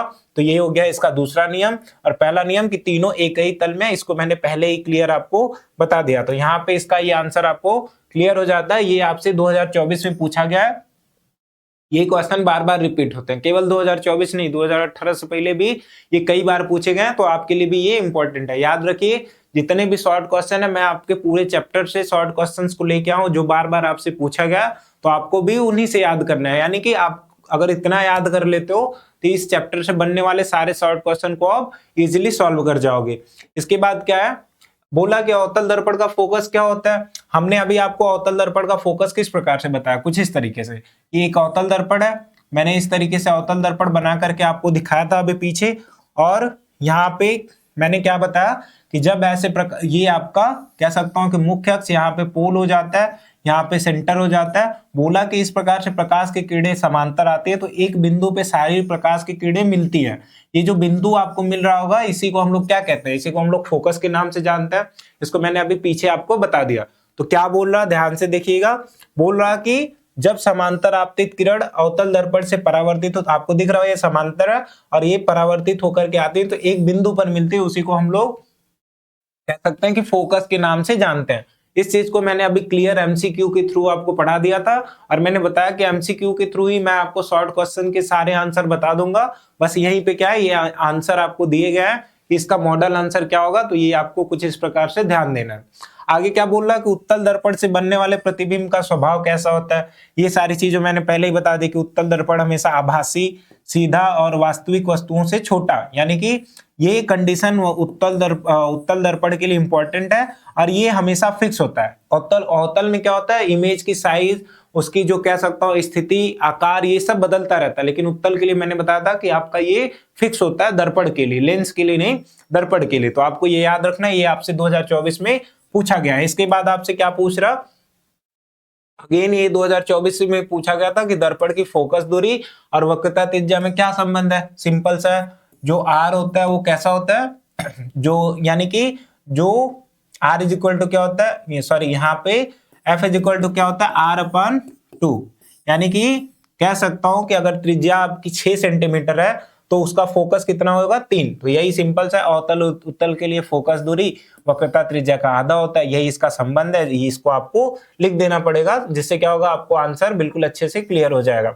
बोला कि समतल दर्पण के दो गुण लिखिए। मैंने अभी आपको क्या बताया कि इसका जो इमेज होता है वो आभासी होता है, सीधा होता है। जितनी बड़ी वस्तु होगी उतनी बड़ी ही आपकी इमेज बनेगी, और साथ में जितनी दूर पे कह सकता हूं कि वस्तु रखी गई उतनी दूर पे आपकी इमेज बनेगी। मैंने 3 गुण बता दिए, यहाँ आपसे केवल 2 गुणों के बारे में पूछा था, तो आप यहाँ पे 2 को लिख सकते हो, और चाहोगे तो आप इसका इमेज भी ड्रॉ कर सकते हो।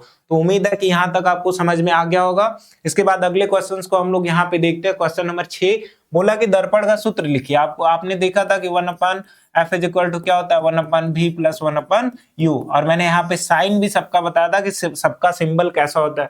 u हमेशा कैसा होगा आपका नेगेटिव, मैंने आपको बताया था उत्तल अवतल दर्पण के लिए। मैंने यहाँ पे v और f के बारे में बताया कि वो किस प्रकार का बनेगा, तो आप लोग इसको ध्यान दीजिएगा। 7वां क्वेश्चन क्या बोला, वास्तविक प्रतिबिंब किसे कहते हैं। अभी जस्ट पीछे बताया कि जब किसी मिरर के सामने हम क्या करते हैं, किसी इमेज को रखते हैं, यानी किसी ऑब्जेक्ट को रखते हैं, तो उससे गुजरने वाले प्रकाश की किरणें अगर किसी बिंदु पर मिलती हैं वास्तव में, तो उसी को हम लोग वास्तविक प्रतिबिंब कहते हैं। इसे हम क्या करते हैं पर्दे पर प्राप्त कर सकते हैं। मैंने जो अभी बताया आपको, जो डेफिनेशन अभी मैंने एमसीक्यू में भी कराया, और यहाँ पे वही डेफिनेशन आपको यहाँ पे लिखी हुई दिख रही होंगी। अब याद रखिए मैंने जो कराया वो सारा इसमें पूछा गया, ये 2023 का क्वेश्चन है, तो इसको आपको याद रखना है। सेम मैंने जो अभी आपको बताया वही इसका क्या हो गया आंसर हो गया, तो इस चीज को आप लोग ध्यान दीजिएगा। आगे क्या है अगला क्वेश्चन, आगे बोला कि अवतल दर्पण में अनंत पर वस्तु रखने पर कैसा प्रतिबिंब बनता है। तो मैंने अभी आपको क्या बताया, मैं आपको यहाँ पे थोड़ा सा इमेज बना करके आपको दिखा रहा, ध्यान से देखिएगा। ये कोई अवतल दर्पण हो जाता है, ये मान लीजिए यहाँ से मुख्य फोकस हो गया, ये इसका सेंटर हो गया, ये इसका फोकस हो गया, और ये इसका पोल हो गया। ये कह सकता हूं कि दर्पण हो गया कुछ इस प्रकार से। ये इन्फिनिटी होगा, जब ऑब्जेक्ट को आप यहाँ पे रखोगे, इसके एक प्रकाश की किरण जाएगी, वो फोकस से चली जाती है, और एक किरण क्या होती है यहाँ आपका कह सकता हूं कि कुछ इस प्रकार से फोकस से जाती, सॉरी यहाँ से एक किरण आपका सेंटर से जब जाएगी, तो आप याद रखिएगा ये यहाँ पे थोड़ा सा अलग टाइप से हो गया, मैं इसको बताऊंगा। ये क्या करते हैं, ये एक दूसरे को 2 किरण क्या करती हैं, यहाँ फोकस के यहाँ पे कट करती हैं, और जो इमेज होता है वो फोकस पे बनता है। और एक चीज याद रखिएगा, जब क्या होता है कि जब वस्तु को अनंत पे रखा जाता है, तो जो इमेज बनती है वो बिल्कुल बिंदु के समान यानी पॉइंट की तरह बनती है, साथ में वास्तविक होती है और उल्टा होती है। तो इस चीज को आपको याद रखना है, यही आपका आंसर हो गया। बोला अनंत पर वस्तु रखने पर प्रतिबिंब कैसी होती है, वास्तविक, उल्टा और अत्यंत छोटी बिंदु जैसा बनता है, पॉइंट जैसे इसकी संरचना होती है। इसका मैंने आपको फिगर बनाना सिखाया, अगर आप इस शॉर्ट क्वेश्चंस में वो फिगर बना सकते हो तो ये आपके लिए काफी हेल्पफुल होगा। जो एग्जामिनर होगा उसको भी ये समझ में आएगा कि नहीं, आपको इस क्वेश्चन का आंसर बिल्कुल अच्छे से क्लियर होगा। और याद रखिएगा, अगर आप इस यहाँ पे फिगर को ड्रॉ करते हो तो उसका आपकी कॉपी या फिर आपके एग्जामिनर पे एक कह सकता हूं कि पॉजिटिव इफेक्ट पड़ता है, जिससे क्या होगा आपके मार्क्स में भी आप देखेंगे कि एक अच्छी बढ़ोतरी या फिर कह सकता हूं एक आपको अच्छा मार्क्स मिलता हुआ दिखेगा। तो आपको ये याद रखना है, यहाँ पे आप फिगर को ड्रॉ कर दीजिएगा। इसके बाद बोला प्रकाश की चाल किस माध्यम में अधिक होती है। निर्वात में मैंने बताया था कितना 3 × 10⁸ मीटर पर सेकेंड, इसके अलावा किलोमीटर में 10⁵ हो जाता है। ये मैंने आपको पहले ही बता रखा है, कब प्रकाश का गुण पढ़ा रहा था तब। इसके बाद हम ये देखते हैं क्वेश्चन नंबर 10 कि फोकस बिंदु को परिभाषित कीजिए। अभी मैंने आपको पीछे बताया कि जब प्रकाश की किरणें क्या होती है कह सकता हूं कि दर्पण से टकराती है, दर्पण से टकराने के बाद क्या होता है किसी बिंदु पर मिलती हैं या फिर मिलती हुई प्रतीत होती है। उत्तल दर्पण में मिलती हुई प्रतीत होती है, अवतल दर्पण में वास्तव में मिलती है। तो इसी को हम लोग फोकस बिंदु के नाम से जानते हैं। सिंपल सी वही डेफिनेशन है, जब समांतर किरणें परावर्तित होकर के एक बिंदु पर मिलती हुई प्रतीत होती है, या फिर कह सकता हूं कि मिलती हुई प्रतीत होती है या मिलती है, उसी को हम लोग फोकस के नाम से जानते हैं। आपके लिए इंपॉर्टेंट है, इस चीज को याद रखिए। बोला कि रेखीय आवर्धन क्या होता है। लीनियर मैग्निफिकेशन को मैंने बताया था कि जब वस्तु की प्रतिबिंब की और वस्तु की सुनिए, वस्तु के प्रतिबिंब की ऊंचाई साथ में वस्तु की ऊंचाई का जो अनुपात होता है उसको हम लोग रेखीय आवर्धन के नाम से जानते हैं। वही आपको यहाँ पे लिखा हुआ दिख रहा होगा। दर्पण के लिए क्या होता है, माइनस भी अपान यू, और लेंस के लिए क्या होता है, एम इज इक्वल टू भी अपान यू। एम की जगह आप क्या लिख सकते हो, H0 अपान H1। H0 क्या है आपका प्रतिबिंब की ऊंचाई है और H1 क्या है आपका वस्तु की ऊंचाई। इस चीज को आप लोग याद रखिएगा। इसके बाद आपसे क्या बोल रहा कि अवतल दर्पण में वस्तु जो है फोकस और केंद्र के बीच रखने पर प्रतिबिंब कैसा बनता है। क्या बोला कि वस्तु फोकस और केंद्र के बीच। तो मैंने आपको क्या बताया था, एक यहाँ पे उत्तल दर्पण मैं रख लेता हूं, और यहाँ पे एक चीज याद रखिएगा, ये आपका फोकस हो गया, ये आपका सेंटर हो गया। और मैंने आपको यहाँ पे क्या बताया था, मैंने आपको ये बताया था कि जब हम क्या करते हैं, वस्तु को जब सेंटर पे रखेंगे तो जो उसका यहाँ पे सेंटर पे जैसे ही आप रखते हो, इसका जो इमेज है वो सेंटर के बिल्कुल अपोजिट बनता है। साथ में जितनी बड़ी वस्तु होगी उतना ही बड़ा इमेज बनेगा। अगर इसको हम वस्तु को क्या करें, उठा करके इसके बीच रख दे, तो अब याद रखिए जो इसका इमेज बनता है वो इसके पीछे बनने लगता है, साथ में वस्तु से बड़ा बनता है। और अवतल दर्पण है तो वास्तविक और उल्टा तो बनेगा ही। तो वही आपसे बोल रहा कि वास्तविक उल्टा तथा बड़ा बनता है, प्रतिबिंब सी से दूर बनता है, यहाँ पे दूर हो जाएगा, सी के पीछे कह सकता है, वक्रता केंद्र के पीछे बनता है। तो इस तरीके से ये आंसर आपको क्लियर हो गया होगा। उम्मीद करता हूं ये क्वेश्चन नंबर 12 आपको समझ में आ गया। अपसारी किरण पुंज का क्या मतलब है, अपसारी का मतलब डाइवर्जिंग, डाइवर्जिंग का मतलब दूर हो जाना, यानी एक बिंदु पे ना मिलना। अभिसारी का मतलब होता है एक बिंदु पे मिलना, और इसमें प्रकाश की किरणों का मुड़ जाना, दूर दूर हो जाना। तो वही आपसे लिखा गया है, जब किरणें किसी बिंदु से बाहर की ओर फैलती हैं तो उसको हम क्या कहते हैं, अपसारी किरण पुंज के नाम से जानते हैं। ये सारी चीजें मैंने आपको बता दी है एमसीक्यू के थ्रू, इसीलिए मैं क्या करता हूँ, सारे आंसर को थोड़ा सा डिटेल में बताता हूँ, जिससे क्या हो, शॉर्ट क्वेश्चन आप ना भी करो, इस तरीके से मैं आपके लिए ना भी लाऊं तो आपसे शॉर्ट क्वेश्चन इजीली हो जाए। यहाँ पे आपसे आगे क्या पूछ रहा, बोला कि अवतल दर्पण में फोकस और सेंटर के बीच वस्तु के गुण बताइए। अभी मैंने आपको जो बताया, पीछे मैंने भी इस क्वेश्चन को समझाया, कौन सा, ये वाला, यही आपसे फिर से दोबारा पूछ लिया है। कब, 2021 में। तो बोला वास्तविक बनेगा, उल्टा बनेगा, बड़ा बनेगा, सी से थोड़ा सा दूर बनेगा। ये सेंटर मान लीजिए हो तो इससे पीछे बनता है। इस चीज को याद रखिए। दर्पण का ध्रुव क्या होता है, बिल्कुल द्वारक के बीचों बीच का जो बिंदु होता है उसी को हम लोग ध्रुव कहते हैं। इसी से मुख्य अक्ष जाता है, यहाँ से जो इसकी जो रेडियस की बात करें तो हमें केंद्र मिल जाता है। ये सारा पॉइंट मैंने आपको समझाया। तो बोला दर्पण की परावर्तक सतह का मध्य बिंदु ही क्या कहलाता है, पोल कहलाता है, ध्रुव कहलाता है। इसका आंसर आपको समझ में आ गया होगा। ये 2021 में दोनों क्वेश्चन आपसे पूछे गए थे, तो आपके लिए भी इंपॉर्टेंट है, याद रखिएगा। इसके बाद परावर्तन क्या होता है, अभी मैंने पहले ही क्वेश्चन में आपको करा दिया कि परावर्तन किसे कहते हैं। उत्तल दर्पण में प्रतिबिंब की दो विशेषताएं हमेशा याद रखिए, छोटा बनता है, आभासी और सीधा बनता है। इस चीज को आपको याद रखना है। 2020 के ये क्वेश्चन आपके लिए है। इसके बाद क्या है, मुझे पूछ रहा वस्तु की दूरी हमेशा ऋणात्मक क्यों ली जाती है। जैसे कि मैंने आपको बताया चिन्ह परिपाटी में हम क्या करते हैं, ये पोल जो होता है, पोल को हम ओरिजिन पे मान लेते हैं और इसके पीछे हम हमेशा वस्तु को बाएं साइड में रखते हैं, यानी कि लेफ्ट साइड में रखते हैं। और इधर आपको पता है कि ये नेगेटिव साइन होता है, इसमें -1 -2, इसीलिए ये क्या होता है, नेगेटिव होता है। तो क्या बोला कि इसका आंसर क्या है, बोला कि चिन्ह परिपाटी के अनुसार दर्पण के सामने वस्तु रखने पर और मुख्य अक्ष के बाएं होती है। मैंने बताया लेफ्ट साइड में होती है और बाएं दिशा को ऋणात्मक माना जाता है, इसीलिए वस्तु की दूरी कैसी होती है, ऋणात्मक होती है। 2020 में ये आपसे पूछा गया था, तो इस चीज को आपको याद रखना है। अब आपको ये लग रहा होगा कि मैं यहाँ पे जल्दी जल्दी क्वेश्चंस को करा रहा, ऐसा बिल्कुल भी नहीं है। मैं ये सारे कॉन्सेप्ट मैंने पहले ही पढ़ा दिया है, तो मैं इस क्वेश्चन के थ्रू आपको केवल यही दिखाना चाहता हूँ कि अगर आप वो सारे चारों वीडियो को या चारों लेक्चर को या इस चैप्टर को अच्छे से पढ़े हैं तो क्वेश्चन आपसे कहीं कोई बाहर से नहीं पूछने वाला। ये क्वेश्चन केवल आपसे वही कॉन्सेप्ट अगर आपका क्लियर है तो आप इस क्वेश्चन को सॉल्व कर जाओगे। वही चीजें दिखाने के लिए मैं इन क्वेश्चन को लेके आया हूँ। 2020 में चिन्ह परिपाटी किसे होते हैं, मैंने अभी आपको बताया कि दर्पण ये दूरी मापने के लिए यूज होता है। बाएं दूरी को ऋणात्मक, दाएं को धनात्मक, ऊपर धनात्मक, नीचे। अभी मैंने इसको एमसीक्यू में भी इसी चीज को मैंने आपको बताया था, तो आपको ये याद रखना है। इसके बाद क्या है, अवतल दर्पण का उपयोग दंत चिकित्सक, टार्च, हेडलाइट्स और ये सारी चीजें। और यहाँ पे बोला प्रकाश का परावर्तन दोबारा से 2019 में पूछा गया है। इसके बाद और क्या है, फोकस दूरी की परिभाषा फिर से बता दिया कि ध्रुव और फोकस के बीच की दूरी को फोकस दूरी कहते हैं। स्मॉल एफ से दिखाते हैं, आपको ये याद होगा। प्रतिबिंब और छाया में दो अंतर, प्रतिबिंब परावर्तन से बनता है, छाया प्रकाश के अवरोध से। प्रतिबिंब आपको पता है, मैंने बताया था परावर्तन के कारण प्रतिबिंब बनेगा। और अगर जैसे प्रकाश आ रहा, मैं इसके सामने खड़ा हो गया तो मेरे पीछे क्या होगा, कह सकता हूं कि अवरोध का मतलब रुकावट से, इसकी वजह से बनता है। प्रतिबिंब में रंग होता है, छाया केवल कह सकता हूं कि अंधेरा होता है, या फिर कह सकता हूं ब्लैक कलर की ऐसी होती है, काले रंग की। और बोला कि ये रियल इमेज तो पूछ रहा, वही जो मैंने अभी आपको वास्तविक प्रतिबिंब बताया उसी चीज को यहाँ पे इंग्लिश में लिख दिया। के बाद बोला कि अवतल दर्पण में वस्तु सी पर रखने पर प्रतिबिंब का चित्र बनाइए। कैसे बनेगा, कुछ इस तरीके से। ये आपका अवतल दर्पण हो गया।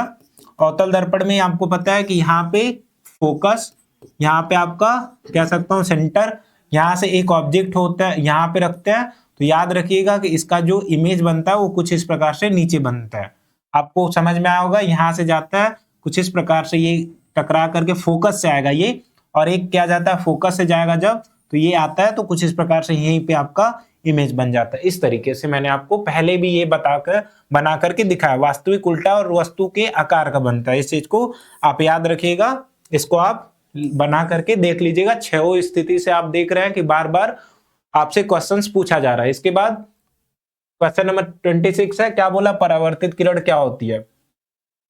जब चिकनेदार सतह पर टकराती है और दोबारा से दूसरी दिशा में जो लौट जाती है उसी को हम लोग परावर्तित किरण के नाम से जानते हैं। 2018 में पूछा गया। समतल दर्पण में प्रतिबिंब का आकार कैसा होता है, वस्तु के आकार के बराबर। मैंने अभी आपको बताया था एग्जाम्पल के तौर पे कि एमसीक्यू में ये किस प्रकार से पूछता है, शॉर्ट में कैसे आपसे ये पूछता है। इसके बाद यहाँ पे 2 उपयोग है, पहले ही मैंने इसको डिस्कस कर रखा है, 2018 में पूछे गए। और यहाँ पे अब मैं क्या करता हूँ, थोड़े से लॉन्ग क्वेश्चन को मैं यहाँ पे आंसर नहीं लेके आऊं, मैं इसका थोड़ा सा मॉडल आंसर आपको बता दूंगा। बाकी मैंने जो पढ़ाया है उसी से ये आंसर आप इसको बिल्कुल अच्छे से लिख सकते हो। मैं इसका थोड़ा सा बता दे रहा हूं मॉडल आंसर इसका कैसे लिखना है, और देखिएगा कि ये आपके लिए इंपॉर्टेंट है या नहीं। क्या कैसे पता चलेगा, आपको यहाँ पे ईयर दिख रहे होंगे। अब मैं इसके आंसर को बता रहा। क्या बोला कि अवतल दर्पण द्वारा वस्तु की विभिन्न स्थितियों में बनने वाले प्रतिबिंब का उपयुक्त किरण आरेख खींचिए। मैंने क्या बताया था, मैंने आपको इसकी 6 स्थिति बताई थी। पहले मैं आपको थोड़ा सा बना करके यहाँ पे दिखा रहा, ध्यान से देखिएगा। एक मैं बनाऊंगा उसके थ्रू आप देख लीजिएगा कैसे कैसे ये होता है। कुछ इस प्रकार से मैंने आपको एक अवतल दर्पण लिया था, एक मैंने यहाँ पे बिंदु लिया था, और यहाँ पे मैं इसको सेंटर बोल दिया, और ये क्या हो गया, इसका फोकस बोल दिया था। इसको थोड़ा सा और पीछे कर लेते हैं, ये आपका इन्फिनिटी हो गया। अब मैं क्या करता हूँ, ऑब्जेक्ट को उठाता हूँ और यहाँ पे बताता हूँ। एक बार ऑब्जेक्ट को यहाँ पे हम रखते हैं तो जो इमेज होती है वो आपका फोकस पे बनती है। इसके बाद हम क्या करते हैं, ऑब्जेक्ट को इन्फिनिटी और सेंटर के बीच रखते हैं, तो ये फिगर कुछ इस प्रकार से बनेगा। यहाँ पे इमेज बनेगी, छोटी ये बनती है, याद रखिए। जब सेंटर पे रखते हैं तो जो इमेज होती है वो सेंटर पे बन जाती है और वस्तु के बराबर बन जाती है। जब इसके बीच सेंटर और फोकस के बीच रखें तो ये पीछे बनने लगती है और थोड़ा सा बड़ा बनने लगता है। जब फोकस पे हम रखते हैं तो ये बिल्कुल अनंत पे बन जाता है। और याद रखिए जब फोकस और पोल के बीच रखते हैं तो ये आभासी कुछ इस प्रकार से बड़ी बनने लगती है। इस चीज को मैंने आपको बता रखा है। तो इस प्रकार से अलग अलग आपको इमेज बनानी पड़ेगी, 6 स्थिति का आपको वर्णन करना पड़ेगा। मैंने इसको बहुत अच्छे से डिटेल में पढ़ा रखा है और यहाँ पे भी मैं आपको थोड़ा सा बता दिया कि किस प्रकार से आपकी इमेज बनती है। ये आपके लिए इंपॉर्टेंट है, क्यों? क्योंकि 3 सालों में ये पूछा गया, तो ये क्वेश्चन आपसे भी पूछा जा सकता है। इसके बाद अगले आंसर को हम बताते हैं। बोला उत्तल दर्पण द्वारा बनने वाले प्रतिबिंब की विशेषता का आरेख खींचिए। मैंने अभी आपको बताया कि वो कैसा बनता है, आभासी बनता है, सीधा बनता है, साथ में छोटा बनता है। कैसे बनाते हैं देखिएगा ध्यान से। हम कुछ इस प्रकार से, मैंने इसको बताया था, इस प्रकार से हम इसको बना देते हैं। मैंने इधर से कुछ इस प्रकार से आपको बताया था कैसे जाती है। इसका आरेख मैंने आपको पहले ही खींच के दिखा रखा है, तो इस चीज को आप लोग ध्यान से देख लीजिएगा। 2019-2022 में आप इससे यही थोड़ा सा कह सकता हूँ कम इंपॉर्टेंट है। इससे पहले वाला जो मैंने आपको बताया वो बार बार पूछा जाता है, तो आपको वो ध्यान देना है। बाकी उत्तल लेंस द्वारा विभिन्न स्थितियों में बनाने वाले प्रतिबिंबों का उपयुक्त, वही ये वाला जो मैंने अभी आपको क्वेश्चन बताया, सेम वही क्वेश्चन आपसे फिर पूछ दिया। लेकिन एक चीज और याद रखिए, इसमें आपसे लेंस को पूछ रहा। मैं थोड़ा सा इसको फिगर को बना करके आपको दिखा रहा। जैसा कि हमने पढ़ा था कि अवतल दर्पण में जो जैसे बनता है सेम वैसे ही आपका यहाँ पे कह सकता हूँ कि लेंस के अंदर भी आपका बनता है, बिल्कुल उसका अपोजिट होता है। वहां पे अवतल के अंदर, यहाँ पे उत्तल के अंदर। इस प्रकार से आपका एक कह सकता हूँ लेंस होता है, उत्तल लेंस, और यहाँ बीच में आपका क्या होता है, एक आपका प्रिंसिपल एक्सिस यानी कि मुख्य अक्ष होता है। कैसे देखिएगा ध्यान से, ये आपका यहाँ पे एक कह सकता हूँ मुख्य अक्ष हो गया, इसके बीच कुछ बिंदु होते हैं, इसको F1 बोलते हैं, फोकस 1। ये क्या हो गया 2F1 हो गया, और ये क्या हो गया आपका फोकस 2 हो गया, और ये क्या हो गया 2F2 हो गया। हम करते क्या है यहाँ पे एक और, यहाँ पे मैं इन्फिनिटी को थोड़ा सा बना ले रहा, ध्यान से देखिएगा। हम ऑब्जेक्ट को किस प्रकार से रखते हैं, कुछ इस तरीके से। सबसे पहले इन्फिनिटी पे रखेंगे तो इमेज आपके फोकस पे बन जाती है, इस वाले पे। फिर हम क्या करेंगे, इसके बीच रखेंगे तो आपकी इमेज कहाँ है, यहाँ बीच में बन जाएगी।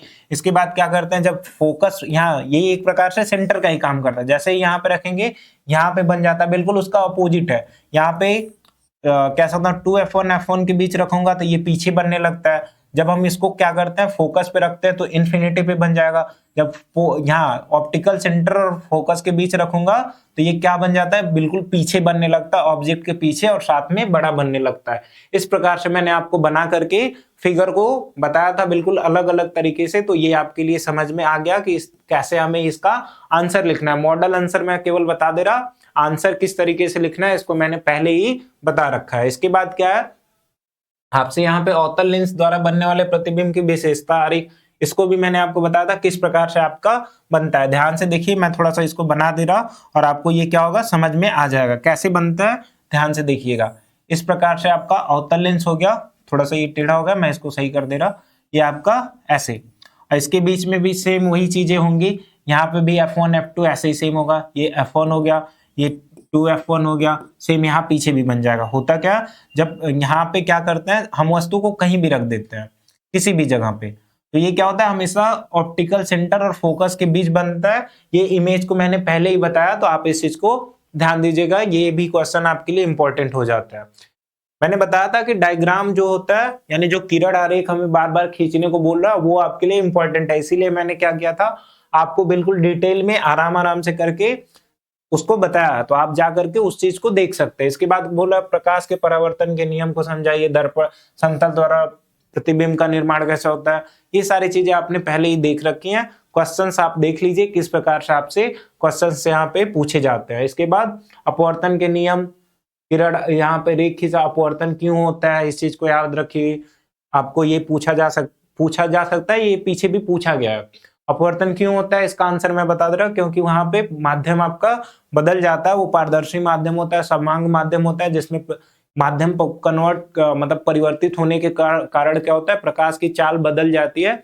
इसीलिए या तो अभिलंब की तरफ झुक जाती है या फिर दूर हट जाती है। बाकी आरेख को मैंने खींच करके और नियम मैंने आपको पहले ही बता दिया, जिसके अंदर हम लोग स्नेल का नियम भी उसके अंदर हम लिखेंगे, जिससे क्या होगा आंसर आपका एक परफेक्ट आंसर लिख दिया जाएगा। इसके बाद क्या बोला, वास्तविक आभासी प्रतिबिंब में अंतर लिखिए। मैंने आपको इसके आभासी और वास्तविक प्रतिबिंब के अंतर भी बता रखे हैं कि वास्तविक प्रतिबिंब क्या होता है, उसे हम पर्दे पे प्राप्त कर सकते हैं। आभासी क्या होता है, उसे पर्दे पे प्राप्त नहीं कर सकते। ये सारी चीजें मैंने आपको बताई है। यहाँ पे दर्पण का फोकस, ध्रुव, वक्रता, त्रिज्या, वक्रता, केंद्र, मुख्य अक्ष, इन सबको मैंने आरेख भी खींचा था, साथ में इनकी डेफिनेशंस को भी आपको बता रखा है। तो आपको ये भी सॉल्व इसको कर जाइएगा। समतल दर्पण की विशेषता, आरेख खींचना विशेषता तो मैंने अभी आपको बता दी, पहले ही आरेख को मैंने बता रखा है। इसके बाद उत्तल लेंस, इसमें 5 अंतर लिखने हैं। उत्तल लेंस बीच में पतला मोटा होता है, साइड में वो पतला, ये सारी चीजें आप याद रखिएगा। इसके बाद इसके इमेज लिख दीजिएगा, ऑब्जेक्ट को अलग अलग जगह पे रखते हैं, ये सब इसके आंसर रखने हैं। साथ में मैंने उपयोग बताए थे, तो उपयोग आप यहाँ पे लिख सकते हैं। इसके बाद क्या है, परावर्तन और अपवर्तन में डिफरेंस बताना। आप जितना परावर्तन में जानते हो आप उस चीज को लिख दीजिएगा, यहाँ पे अपवर्तन के बारे में ये आपका डिफरेंस हो जाएगा। आरेख खींचना है, बना करके दिखा दीजिएगा। इसके बाद क्या है, आवर्धन क्या होता है। ये अब यहाँ से 11 नंबर जो है ये आपसे पूछे नहीं है, ये आपसे पूछे जा सकते हैं, इसीलिए मैंने इन क्वेश्चंस को ऐड कर दिया है। आवर्धन किसे कहते हैं बताया, और इनके लिए प्रतिबिंब का निर्माण, आप कोई भी उसमें क्या कीजिएगा, आपने जितनी भी स्थिति पढ़ी उसमें से कोई एक फिगर अवतल लेंस के लिए बना दीजिएगा, उत्तल लेंस के लिए बना दीजिएगा, अवतल दर्पण के लिए बना दीजिएगा, उत्तल दर्पण के लिए। और बस आप केवल वहां पे आवर्धन का डेफिनेशन लिख करके फॉर्मूला लिख देंगे, ये आंसर आपका बिल्कुल परफेक्ट आंसर हो जाएगा। आगे क्या बोल रहा कि दर्पण और लेंस में प्रतिबिंब के आकार, दिशा, इन सब का कौन कौन सा कारक काम करता है। तो याद रखिएगा कौन कौन से कारक इसमें उपयोग होते हैं। तो वस्तु की, कह सकता हूं कि ऊंचाई और इसकी स्थिति, और साथ में इसका फोकस और दर्पण या लेंस की प्रकृति। ये 3-4 चीजें आपको इसके अंदर आंसर इसके लिख देने हैं। इसके बाद आपसे क्या पूछ रहा कि विभिन्न माध्यमों में प्रकाश की चाल क्यों बदलती है? क्योंकि वो कह सकता हूं कि उसका अपवर्तनांक हमारा चेंज होता रहता है। अपवर्तन की क्रिया पूछ रहा तो आप इस चीज को बता दीजिए। थोड़ा सा यहाँ पे न्यूमेरिकल है, मैं न्यूमेरिकल को जल्दी से सॉल्व कर दे रहा, इसके बाद ये आपका क्लियर हो जाएगा। ऐसे ही केवल न्यूमेरिकल आपको केवल ऐसे ही पूछे जाते हैं, सिंपल सा, ज्यादा कुछ ऐसा कुछ करना है नहीं। सिंपल सा बोला कि अवतल दर्पण के ध्रुव से एक वस्तु है, अवतल दर्पण के ध्रुव से 30 सेंटीमीटर की दूरी पर रखी गई। याद रखिए दूरी पर है तो वस्तु की हम इसको यू से दिखाते हैं, यू हमेशा नेगेटिव होता है अवतल उत्तल दोनों के लिए, तो ये हो गया 30 सेंटीमीटर। इसके बाद बोला कि दर्पण की फोकस दूरी कितनी है, अब एफ है, वो भी अवतल दर्पण के लिए, तो याद रखिएगा ये नेगेटिव होता है, तो ये 15 हो गया। हमसे क्या पूछ रहा है, हमसे प्रतिबिंब की स्थिति पूछ रहा है, यानी भी पूछ रहा और साथ में एम पूछ रहा है। कैसे लगाएंगे, पहला वाला हम सिंपल सा 1/f इज इक्वल टू दर्पण है तो हम 1/v प्लस 1/u लिख लेते हैं। 1/ ये कितना हो जाएगा माइनस का 15, ये कितना हो जाएगा 1/v हमसे पूछ रहा है, ये माइनस का 1/30 हो गया। इसको इधर लेके आते हैं तो 1/30, ये माइनस का 1/15 इज इक्वल टू 1/v। इसको फिर सॉल्व करेंगे तो क्या हो जाएगा 1/v इज इक्वल टू ये 30, इसका एलसीएम लेने पे 30 हो गया और यहाँ पे 1 माइनस का 2 और 1/v इज इक्वल टू क्या हो जाएगा माइनस 1/30, यानी कि v की वैल्यू कितनी हो गई माइनस का 30 सेंटीमीटर पे, यानी कि -30, यानी कि वस्तु कहाँ रखी गई थी 30 सेंटीमीटर की दूरी पे और प्रतिबिंब भी 30 सेंटीमीटर, यानी कि वस्तु कहाँ रखी गई है केंद्र पे। मैंने अभी बताया कि केंद्र पे जब रखी गई वस्तु तो उसका जो इमेज होता है वो सेम केंद्र के नीचे ही बनता है, बस उल्टा बनता है, तो ये उल्टा माइनस साइन उल्टा को बता रहा और साथ में 30 सेंटीमीटर हमसे एम पूछा है, तो एम आपको पता है क्या होता है, m is equal linear magnification minus v upon u। ये कितना है माइनस को सेम लिख लेंगे, v की वैल्यू -30 और इसकी वैल्यू माइनस का 30 कट जाएगा तो आ जाएगा m की वैल्यू आ गई माइनस का 1। इस चीज को याद रखिएगा। क्वेश्चन बस सिंपल नॉर्मल सा था, हमसे ये पूछा था, हम इसका आरेख भी बना सकते हैं। मैंने अभी आपको किस प्रकार से सेंटर पे रखी वस्तु सेंटर के नीचे ऑब्जेक्ट इमेज बनती है मैंने उसको अभी आपको बताया। ये 2018 में आपसे क्वेश्चंस पूछा गया है। सेम यहाँ पे उत्तल लेंस है तो दूरी है तो u तो हमेशा नेगेटिव, यानी कि माइनस का 24 सेंटीमीटर। फोकस है तो ये f होता है, तो ये कितनी है 12 सेंटीमीटर। स्थिति पूछ रहा हमसे प्रतिबिंब की, तो यानी भी निकालना है, बस आप सिंपल सा भी निकाल दीजिएगा। 2018 में ये आपसे पूछा गया है। इसके बाद आपका सेम अगला क्वेश्चन क्या बोल रहा है कि अवतल लेंस की फोकस दूरी है, यानी कि अवतल लेंस है तो नेगेटिव 20 सेंटीमीटर और लेंस से 30 सेंटीमीटर पर रखा गया है, यानी कि ये लेंस की बात कर रहा, तो यहाँ पे नेगेटिव हो गया, साथ में u की वैल्यू नेगेटिव होती है तो माइनस का 30 और हमसे प्रतिबिंब पूछ रहा है, याद रखिए ये भी आपका नेगेटिव आएगा। साथ में मैग्निफिकेशन पूछ रहा तो याद रखिए इसका फॉर्मूला क्या होता है v अपॉन u, तो लेंस के लिए पॉजिटिव होता है, इसके लिए दर्पण के लिए नेगेटिव, तो इस चीज को याद रखिएगा। फॉर्मूला कौन सा लगेगा 1/f is equal to 1/v minus 1/u। ये मैंने आपको फॉर्मूला बता रखा है, सवाल बस हमें इस पे केवल रख देना होगा, m निकाल देना होगा, बिल्कुल आपका ये आंसर क्लियर हो जाएगा। एक और क्वेश्चन यहाँ पे कि एक वस्तु 5 सेंटीमीटर की ऊंची है, यानी कि कह सकता हूं ऊंचाई कितनी है किसकी वस्तु की, तो मैंने इसको h1 के नाम से लिख दिया 5 सेंटीमीटर और बोला कि अवतल दर्पण के सामने 20 सेंटीमीटर, यानी u की वैल्यू दे दी कितनी, अवतल दर्पण है तो माइनस का 20 सेंटीमीटर। फोकस दूरी हमें दे दी तो ये भी नेगेटिव का 10 सेंटीमीटर। ऊंचाई पूछ रहा और स्थिति पूछ रहा, आपको पता है 1/f is equal to 1/v और प्लस का 1/u। कैसे लगेगा ध्यान से देख लीजिए, यहाँ पे फोकस नेगेटिव का यानी -1/10 हो जाएगा, 1/v लिख लेता हूँ, ये क्या रख लेंगे u को -1/20, ये इधर आएगा प्लस का हो जाएगा 1/20 माइनस का 1/10, ये कितना 1/v, ये कितना हो गया 20, ये हो गया कुछ 1, ये हो गया 2 इज इक्वल टू 1/v। अब आपको यहाँ पे v क्या मिल गया, v मिल गया यहाँ पे जब -1/20, यानी कि v की वैल्यू माइनस का 20 सेंटीमीटर आपको आंसर मिल जाता है। अब हमसे क्या पूछा है प्रतिबिंब की ऊंचाई। अब आपको पता है कि प्रतिबिंब की ऊंचाई को h0 से, इसको h1 से वस्तु की ऊंचाई को दिखाते हैं और ये दर्पण है तो -v/u। हमसे क्या पूछा h0 पूछा, यानी प्रतिबिंब की ऊंचाई पूछा। हम इस चीज को कैसे निकालेंगे, ये h0 लिख लेते हैं और h1 का मतलब वस्तु की ऊंचाई 5 सेंटीमीटर है तो हम इसको क्या करते हैं 5 सेंटीमीटर। इसके बाद v की वैल्यू कितनी आई -20, ये माइनस लगा करके ये हो गया माइनस का 20 और वस्तु की दूरी कितनी है -20, तो ये भी -20, यानी कि इधर कितना आ गया, यहाँ पे h0 इज इक्वल टू इधर अपान का 5 सेंटीमीटर, यहाँ कितना ये कट जाएगा तो ये बच जाएगा -1, यानी h0 क्या हो गया माइनस का 5 सेंटीमीटर, यानी कि वो नीचे रखी गई है, यानी उल्टा है। तो आपको यहाँ पे इसका आंसर मिल गया। जितनी बड़ी, यानी कि एक बार आपको फिर से ये समझ में आ गया कि v क्या है -20, u भी -20, यानी कि वस्तु कहाँ रखी गई है, केंद्र पे। तो इस प्रकार से आपको ये समझ में आ गया होगा। एक और क्वेश्चन है लास्ट, देख लीजिएगा ध्यान से। बोला कि उत्तल लेंस में दूर u कितना है सर 20, तो माइनस का 20 सेंटीमीटर u, और बोला कि वस्तु मतलब प्रतिबिंब 40 सेंटीमीटर की दूरी पे, यानी कि v कितना है, अब इसका ये पॉजिटिव होता है तो 40 सेंटीमीटर, और लेंस की फोकस दूरी निकालनी है। सिंपल सा फॉर्मूला है 1/f is equal to 1/v minus 1/का u। इस पे आपका ये क्वेश्चन सॉल्व हो जाएगा। और इस तरीके से इस चैप्टर से रिलेटेड जितने भी आपके MCQ, short question, long question, जितनी भी सारी चीजें आपके लिए इंपॉर्टेंट थी, मैंने सब कुछ आपको यहाँ पे करा दिया। और इसके साथ क्या होता है, ये चैप्टर आपका बिल्कुल अच्छे से मैं क्लियर खत्म कर दिया हूँ, जिसके अंतर्गत मैंने आपको क्या किया, सारे कॉन्सेप्ट, सारी थ्योरी, सब कुछ बता दिया। और यहाँ पे मैंने इसके जो PYQs थे उसको भी मैंने आपको सॉल्व करा दिया। तो उम्मीद करता हूँ ये चैप्टर आपको बिल्कुल अच्छे से समझ में आया होगा। अगर आपको ये वीडियो पसंद आती है तो आप इस चैनल को सब्सक्राइब कीजिए, साथ में इस वीडियो को लाइक और कमेंट कीजिए, और इसे अपने दोस्तों तक शेयर कीजिए, जिससे क्या होगा, अगर आप इन सारी चीजों को तैयार कर लेते हैं तो इससे आपका, कह सकता हूं, बोर्ड में ऐसा कोई भी क्वेश्चन नहीं है जो आपसे ना हो। अगर आप कॉन्सेप्ट प्लस PYQs को सॉल्व कर लेते हैं, इससे आपके अंदर भी मोटिवेशन होगी कि आप सारे क्वेश्चंस को सॉल्व कर जा रहे हो, और इससे क्या होगा, बोर्ड एग्जाम के लिए आपकी बेहतर तैयारी हो सकती है। तो उम्मीद करता हूं यहाँ तक सारी चीजें क्लियर हो गई होंगी। इसमें अब हम आगे पढ़ेंगे मानव नेत्र, और मानव नेत्र के साथ क्या होगा, ये सब आपका खत्म हो जाएगा। तो तब तक के लिए धन्यवाद, मिलते हैं आपसे अगले वीडियो में।